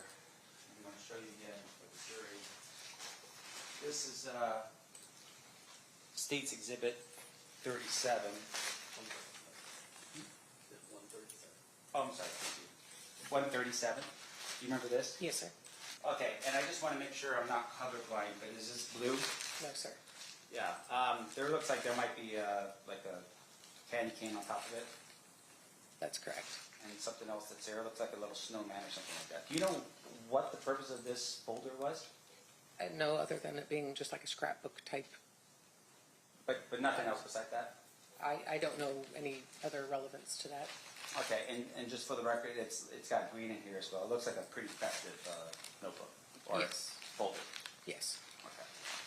Now, in your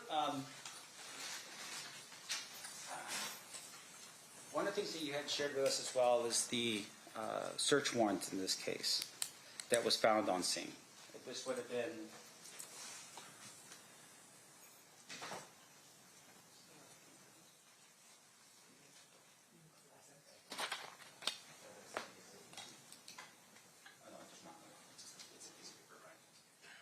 this would be State's Exhibit 136. You recall looking at this particular document here? Yes, I do. In terms of this document, this is a document that looks like this occurred back in May of 1997. Correct. And this obviously was in a different state. This is California. Yes, sir. And this was a search warrant of what looks like to be a house that would have been attributed to my client. I'm not sure who it is, who resided there then. I know the address is there, the California.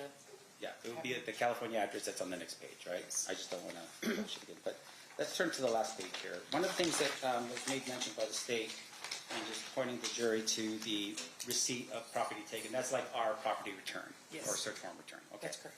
And in it, it identifies various different things that was taken from that particular residence. Yes, sir. Now, one of the things that's in here, for instance, is this line number 4, money due bill for the Monte Carlo Casino. Do you see that? Yes, sir. Do you have that? No, I do not. Was there any copy of that in the house that you searched in 2023? Not that we found. And with regards to that particular description there, can you tell us, for instance, just by the description alone, when that money due bill was dated?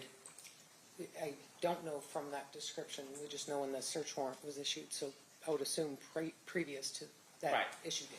Right, but we don't know an exact date. Correct. And the other things that are on here, for instance, the 9 miscellaneous photographs, all these things are things that another detective wrote down in the course and scope of their investigation. Yes. Okay.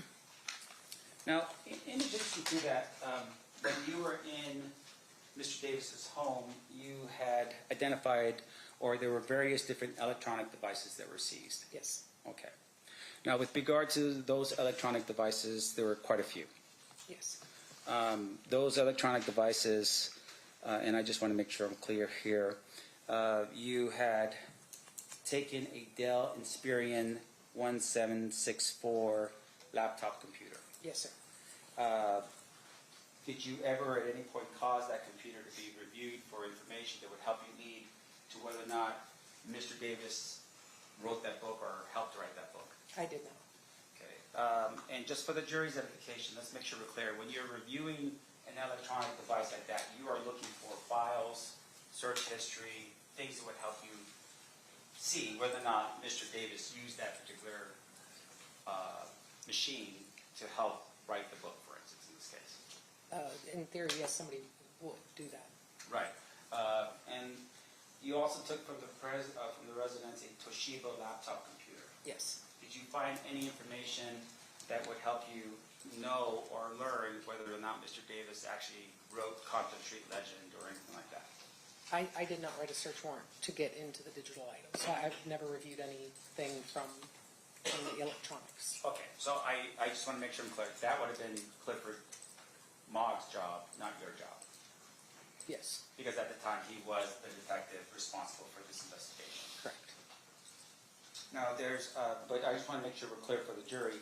The other items that were seized at that point that you released part of the seizure would have been a Toshiba satellite laptop computer. So that's 3 computers. Another laptop computer, HP G171 laptop computer, an HP touchscreen desktop computer, an iPad, another iPad, and a Sky device tablet. Those were the things that were taken from the residents, right? That sounds accurate, yes. And just stop me if you think I'm wrong, if you need to look at something, all right? Okay. In addition to that, it looks like there was some drives that were taken as well, a Toshiba external drive, a USB drive, and an iPad with a broken screen, and an iPhone in a black case. Yes. Okay. And those were all the fruits of your search of Mr. Davis's residence when you went there? Yes, sir.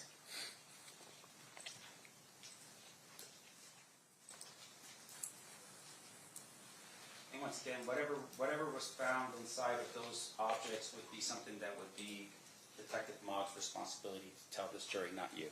Yeah. Yes, sir.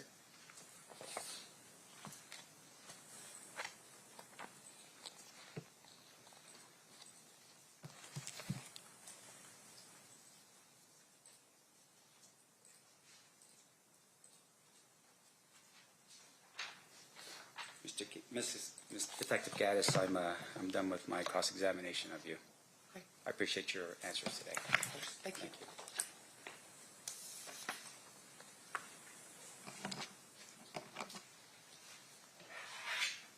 Thank you, Mr. Samp. Mr. Jackman will redraft. Detective Gaddis, Mr. Sam said we're 2 separate agencies. That's accurate, correct? Yes, sir. How often, let me ask you this, do you work very closely with the DA's office? Yes, sir, we do. What is the soonest you've called the DA after you've shown up to a crime scene?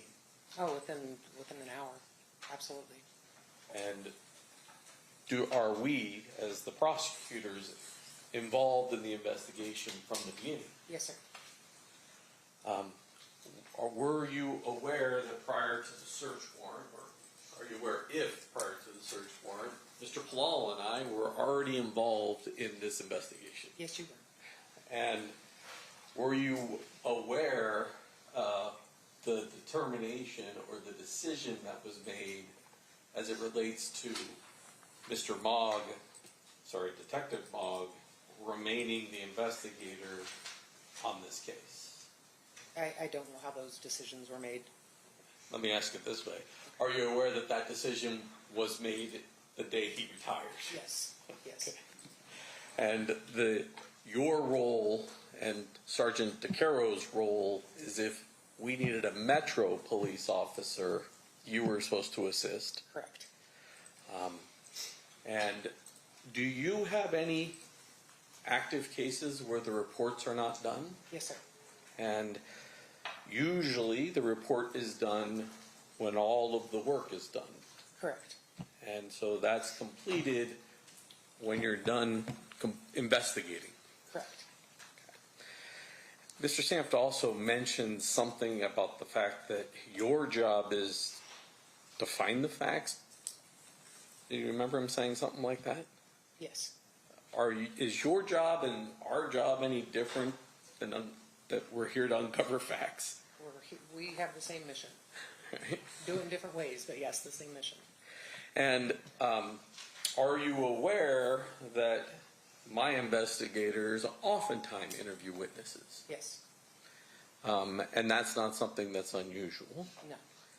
Is there anything that you feel was improper with the idea of Detective Mogg becoming my contract investigator on this particular case. Objection, where's the opinion? I'm not quite clear what the relevance of that question is.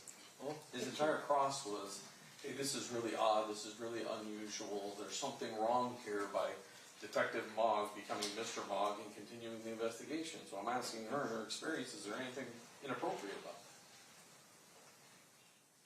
I don't know how her experience is relevant. He opened the door by asking her those questions. Overall. I would say Detective Mogg would have been the best fit to do it because he had the most intelligence and knowledge of the investigation. Thank you. I have nothing further. Anything further, Mr. Sant? Yes, Your Honor. Since we walked through this door, so with regards to Detective Mogg in this case, he was the best fit for this investigation? He had the most knowledge of it, yes. He had the most knowledge of it because he did not write an officer's report. Fair? Objection assumes a fact, not an evidence. Can you approach?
All right, it's overruled. You may ask your question. And I just forgot the question, so let me back it up real quick here.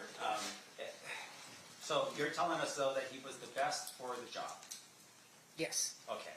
And that at the time of his retirement, 2023, he was the best for the job? He had the most knowledge of it, yes. Yes, and he had the most knowledge of it because he was the primary detective on the case? For the preceding several years, yes. Yes. And when he retired, he did not have an officer's report? I don't know if he did or didn't. Well, I'm just based upon your knowledge, you're saying you don't know? Yeah, I know. I've never actually read it. I don't know if he did. So you don't know if he had an officer's report? Correct. And you say he was the best for the case, even though technically there were other detectives on your unit that could have taken over that case? There are additional detectives, absolutely, yes. And are you saying that somehow Detective Mogg had something different compared to all the other detectives that could have taken over that case from the homicide division? Well, I say that about Detective Mogg because he had those 4 or 5 years of experience already invested into the case. So for him to kind of finish it out and to see it through, to me that made the most sense, in my opinion. But without capturing it, putting it down on an officer's report? Well, objection.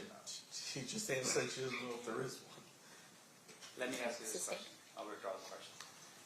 In terms of, as you sit here right now,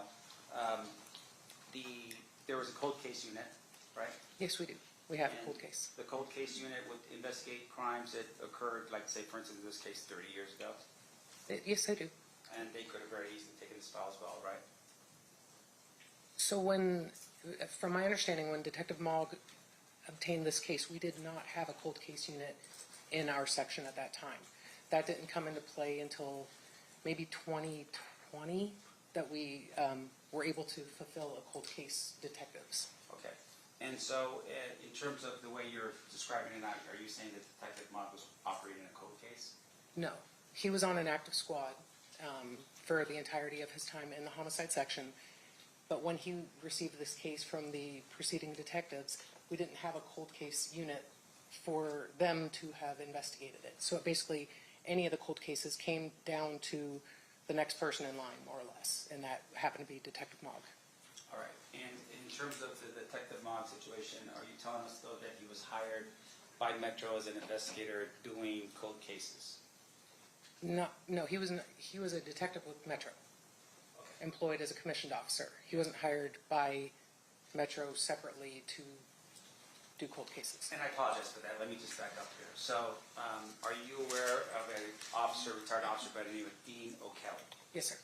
And he, at some point, worked on cold cases. Yes, he did. And he worked on cold cases after he retired.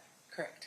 And prior to that, he was actually a homicide detective. Yes, sir. So, and I apologize, maybe I wasn't clear on my question, but are you telling us that that's what Detective Morgan did in this case? That after he retired, he became a investigator, just like Dean O'Kelly, on cold cases? Detective Mogg did not do that with Metro. And once again, as you're sitting here right now, you don't know of any officer's report up until the time he retires. That's correct. Are you aware of any other reports that he wrote after he retired in this case? No, sir. Are you, and once again, any reports at all that would be put in the file to help the next detective with the investigation, anything like that? I'm not aware of them. I have no further questions. Thank you. Anything further, Mr. DiGiacomo? No. Ladies and gentlemen of the jury, any questions for this witness? Seeing no hands, thank you, Detective Gaddis. You're free to go. Thank you.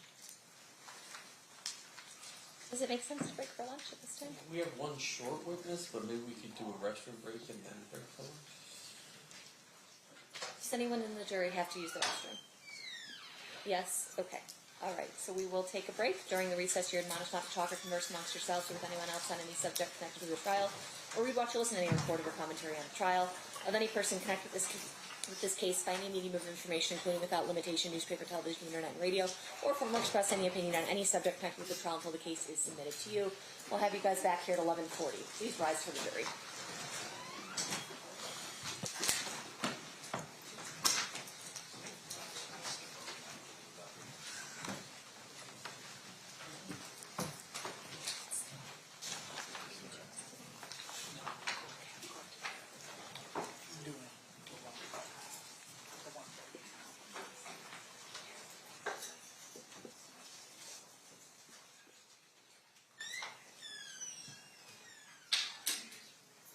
For the record, the jury has exited the room. We'll be in recess.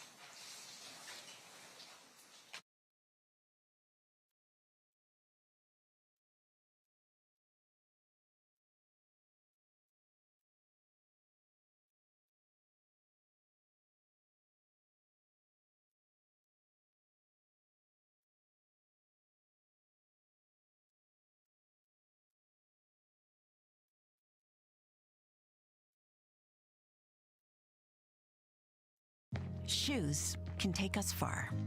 But what if they could go even farther, changing lives along the way? Like giving kids in need new shoes, restoring dignity and a sense of belonging, or breaking the cycle of poverty by helping entrepreneurs resell donated shoes, or restoring strength and hope when it's needed most, and giving the planet a second chance. Take the next step. Join us at Souls for Souls.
Back on record in C377407.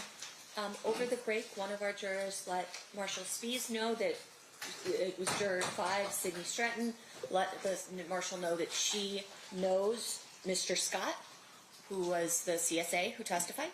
I don't know any more information about that. I was just going to have her come out and ask her some questions about that relationship, see if it would affect her ability to be fair and impartial, and then if you guys have any questions about it, just I'll give you that opportunity as well. Yes, Ryan. Okay, can we get Ms. Stratton in? Randy? No? You. Okay.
For the record, Ms. Stratton has exited the room. You may be seated.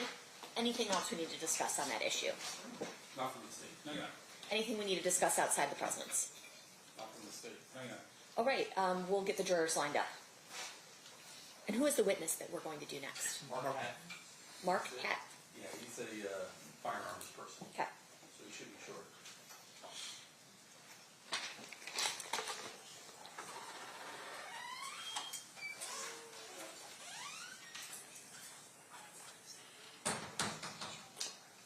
All right, then as soon as we get the jury in, we'll proceed with that one short witness, and then we'll take our lunch break. You had said there were 6 witnesses you wanted to get on, and we've done 5? And then one in the afternoon. So the 6th is in the afternoon. Yes. Understood. Okay. We believe you should take most, if not all, of that. Okay, no worries. Maybe not. I mean, who knows? You know, they talk all day. You wrote a book. You wrote a book.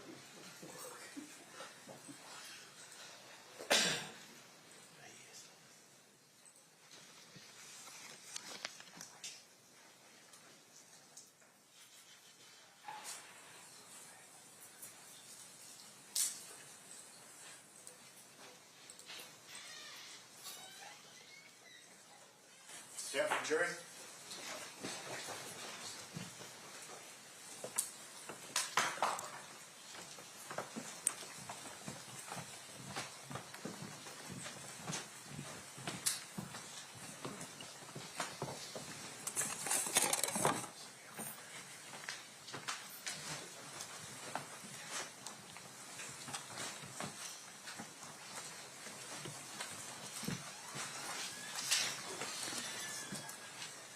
So the parties stipulate to the presence of the jury. Yes, Your Honor. Yes, Your Honor. Okay, you may be seated. All right, so that you may call your next witness. Thank you, Your Honor. Can you call us Mark Hatton?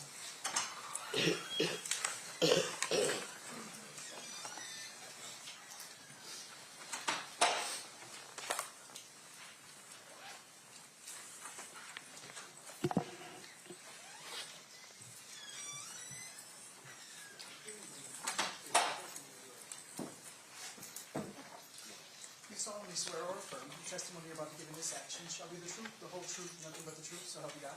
I do. You may have a seat. Thank you. Sir, if you please state your full name and then spell it for the record. Mark Hatton, M-A-R-K-H-A-T-T-E-N. Thank you, sir. Whenever you're ready, Mr. Paul. Thank you, Your Honor. Mr. Hatton, how are you employed? I'm currently a police officer with Las Vegas Metropolitan Police Department. I was hired in 2007. I also worked as a NIBIN technician within the firearms unit of the forensic laboratory at the Metro Forensic Lab for 7 years, from 2018 until 2025. Can you tell us what NIBIN is? Yes, NIBIN stands for the National Integrated Ballistic Information Network. It's a program that's overseen by the federal agency, the Bureau of Alcohol, Tobacco, Firearms, and Explosives, otherwise known as the ATF. And this is a technology that contains hardware and software that takes high-resolution 2D and 3D images of a cartridge case that has been fired, or a cartridge, excuse me, that has been fired out of the firearm. It looks specifically at the head stamp area, and I also brought a model with me of a cartridge if the court will allow me to use this, and I could also pass this around to the jury so you can get a closer look and see exactly and understand what NIBIN is looking at. Mr. Hatton, you're getting a little ahead of me, but let's go. No, it's fine. I was going to ask you, what is a cartridge case? Cartridge case, what this is called is a cartridge, and once it's fired, the bullet gets projected out of the barrel, and the cartridge case gets ejected from the firearm, and basically it contains all the components of a cartridge, including the bullet, the cartridge case. Can I use Yes, them all? and so it appears you brought a demonstrative. Your Honor made the witness use the demonstrative for the purposes of explaining it to the jury. Is it the tube? Yeah. Okay. Yes, you may. Okay, thank you. Yeah, so during the firing process, when somebody pulls the trigger, this bullet will project out of the barrel, and this is the cartridge case. This is the head stamp area. It can be stamped with the manufacturer of the ammunition as well as the caliber, and this is the what NIBIN looks at, specifically the primer area, which contains a small explosive that ignites the gunpowder within the cartridge case. And then on the back of the cartridge, you had mentioned that, or the cartridge case, you had mentioned that the strike that causes the explosion to expunge the bullet, is that strike unique or something that you look at in determining whether or not a cartridge has been fired from a similar, the same gun? Yes, it's unique because during the manufacturing process of the firearm, it has tooling marks and it's hardened steel. This metal is soft So this comes out at very high velocity, so when that slams into the firearm, it imparts its unique markings from that tooling process directly onto the cartridge case. Now, I'm going to direct your attention to case number 960907-2063, where you asked to do some work on that case. Yes, I was. And is it fair to say that, and the jury's already heard this and they've been received in evidence, that 7 cartridge cases with a head stamp of 140 SNW were recovered from that scene? That's correct. And then initially, when this case first occurred in 1996, they were run through the database that existed in 1996. Is that fair to say? Not in 1996, it was in 2003, because NIBIN was not created. It was a program called DrugFire, and NIBIN actually was implemented in 1997, but of course it takes time to build up the database, so it really wasn't really, the database wasn't built up until about the early 2000s.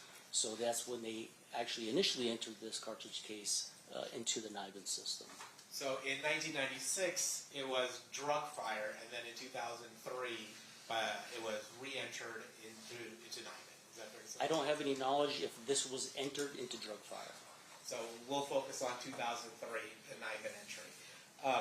Did the cartridges used in this particular cartridge cases collected in this case match any other cartridge cases that were entered into NIBIN back in 2003? They did not. Did they match any other firearm that was recovered by 2003? They did not. Now, in 2023, were you asked to re-enter these cartridge cases or re-examine them within the NIBIN system? Yes, I was. And that request, I think, was made by Mark DiGiacomo. Yes, it was. And had technology changed between 2003 and 2023? Yes, so that 20-year period, yes, the cameras and the resolution has definitely improved over that 20-year time frame. And is it also fair to say that probably in the intervening 20 years, more cartridge cases and more firearms have been entered into the NIBIN system? Yes, it's the gold standard of that type of ballistics. So everybody uses it now, and yes, there's millions of images in the database. And did you actually conduct that? Did you actually look into NIBIN to see whether or not this cartridge case matched any other cartridge case that was entered into NIBIN? Yes, I entered it into NIBIN myself, and we did a nationwide search, and it looked throughout the entire country, and then the NIBIN results had no associations other to the original entry from 2003. So what you learned from NIBIN is when you entered the cartridge in 2003, it matched the cartridge you entered in 2023. That's correct. But nationwide, it did not match any other cartridge case that had been previously entered into NIBIN. No, it did not. Anything? Sorry, cross-examination, Mr. Smith. Sir, did you actually look at the actual cartridge casings themselves? Yes, I looked all 7 side by side, and I screened them and then grouped them into one grouping, which represents one firearm. All right. And as far as you recall or understand, that the cartridge casings were located at one scene, not multiple scenes.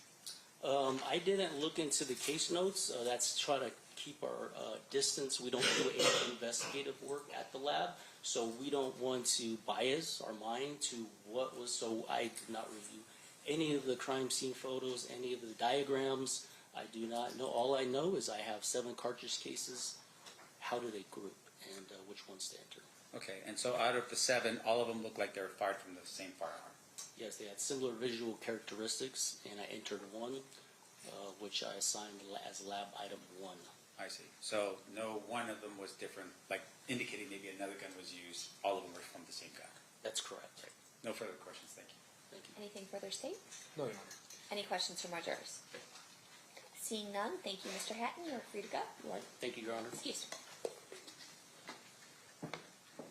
That was our short witness before the lunch break? Yes, sir. Okay, sounds good. So at this time, we're going to take our lunch break. During this recess, you are admonished not to talk or converse amongst yourselves or with anyone else on any subject connected to the trial, or read, watch, or listen to any report of or commentary on the trial of any person connected with this case by any medium of information, including without limitation, newspaper, television, internet, and radio, or form or express any opinion on any subject connected with the trial until the case is submitted to you. We'll have you guys back here at 1 p.m. for further testimony. Please rise for the jury.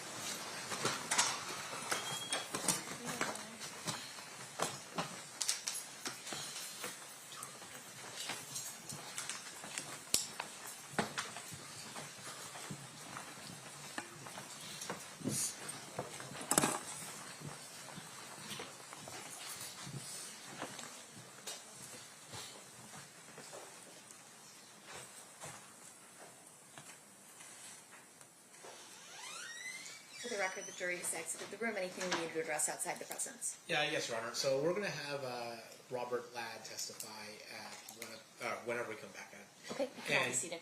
And there was this outstanding issue during our gang motion about the term shot caller. Now, in the interim, we found that Mr. Davis refers to himself as the shot caller in the book. I don't know that that was pointed out. I had not realized that at the time of that motion, so I certainly failed to point that out.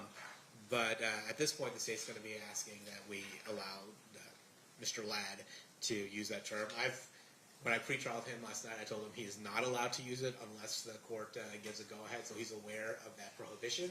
But I think Was the idea that he was going to be the one to lay the foundation, that he was the shot caller, that Yes. allegedly QPD Yes. was the shot caller? Yes. So we can use that term and attempt to lay the foundation, and then I guess we can just, at some point, you can approach and say, has that been conclusively established or something? Okay, so I just want to know the mechanism. So I'm not going to have him say it at all, and then I will try and lay the general gang foundation, and then I'll lie the foundation for Mr. Davis's role within the gang, and at that point I'll probably just ask to approach out of an abundance of caution, and then see if the foundation's developed. Does that work for you, Mr. Saft? It does, Your Honor. I do have one for the housekeeping matter for the shot caller issue.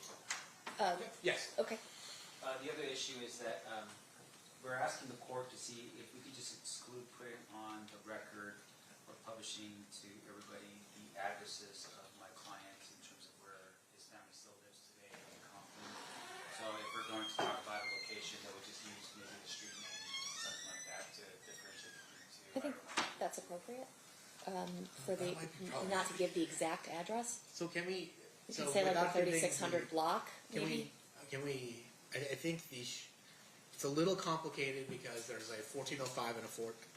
There's two houses on the same block, and so I think if Mr. Sam doesn't object to us just saying that on the search warrants it's listed as Mr. Davis's house without giving the actual address, or Mr. Anderson's or Miss Anderson's house without giving the actual address, I'm happy to do that. Like, I'm not trying to cause any problems. It's just that I don't want the vagary used against us. Sure. Would that compromise work for your purposes? Yes, Your Honor, because I think that's all we're asking, is just to just refer to who the house is. The exhibits themselves that will be admitted list the actual address, but we won't display those portions of the exhibits publicly, if that helps. Okay. Thank you. Yes, Sounds good. Okay. Anything else on that vein, Mr. Saft? No, Your Honor. Okay. Anything else we need to address in general? Hearing nothing, we'll be in recess. Thanks, guys. When are we coming back in? 1 o'clock.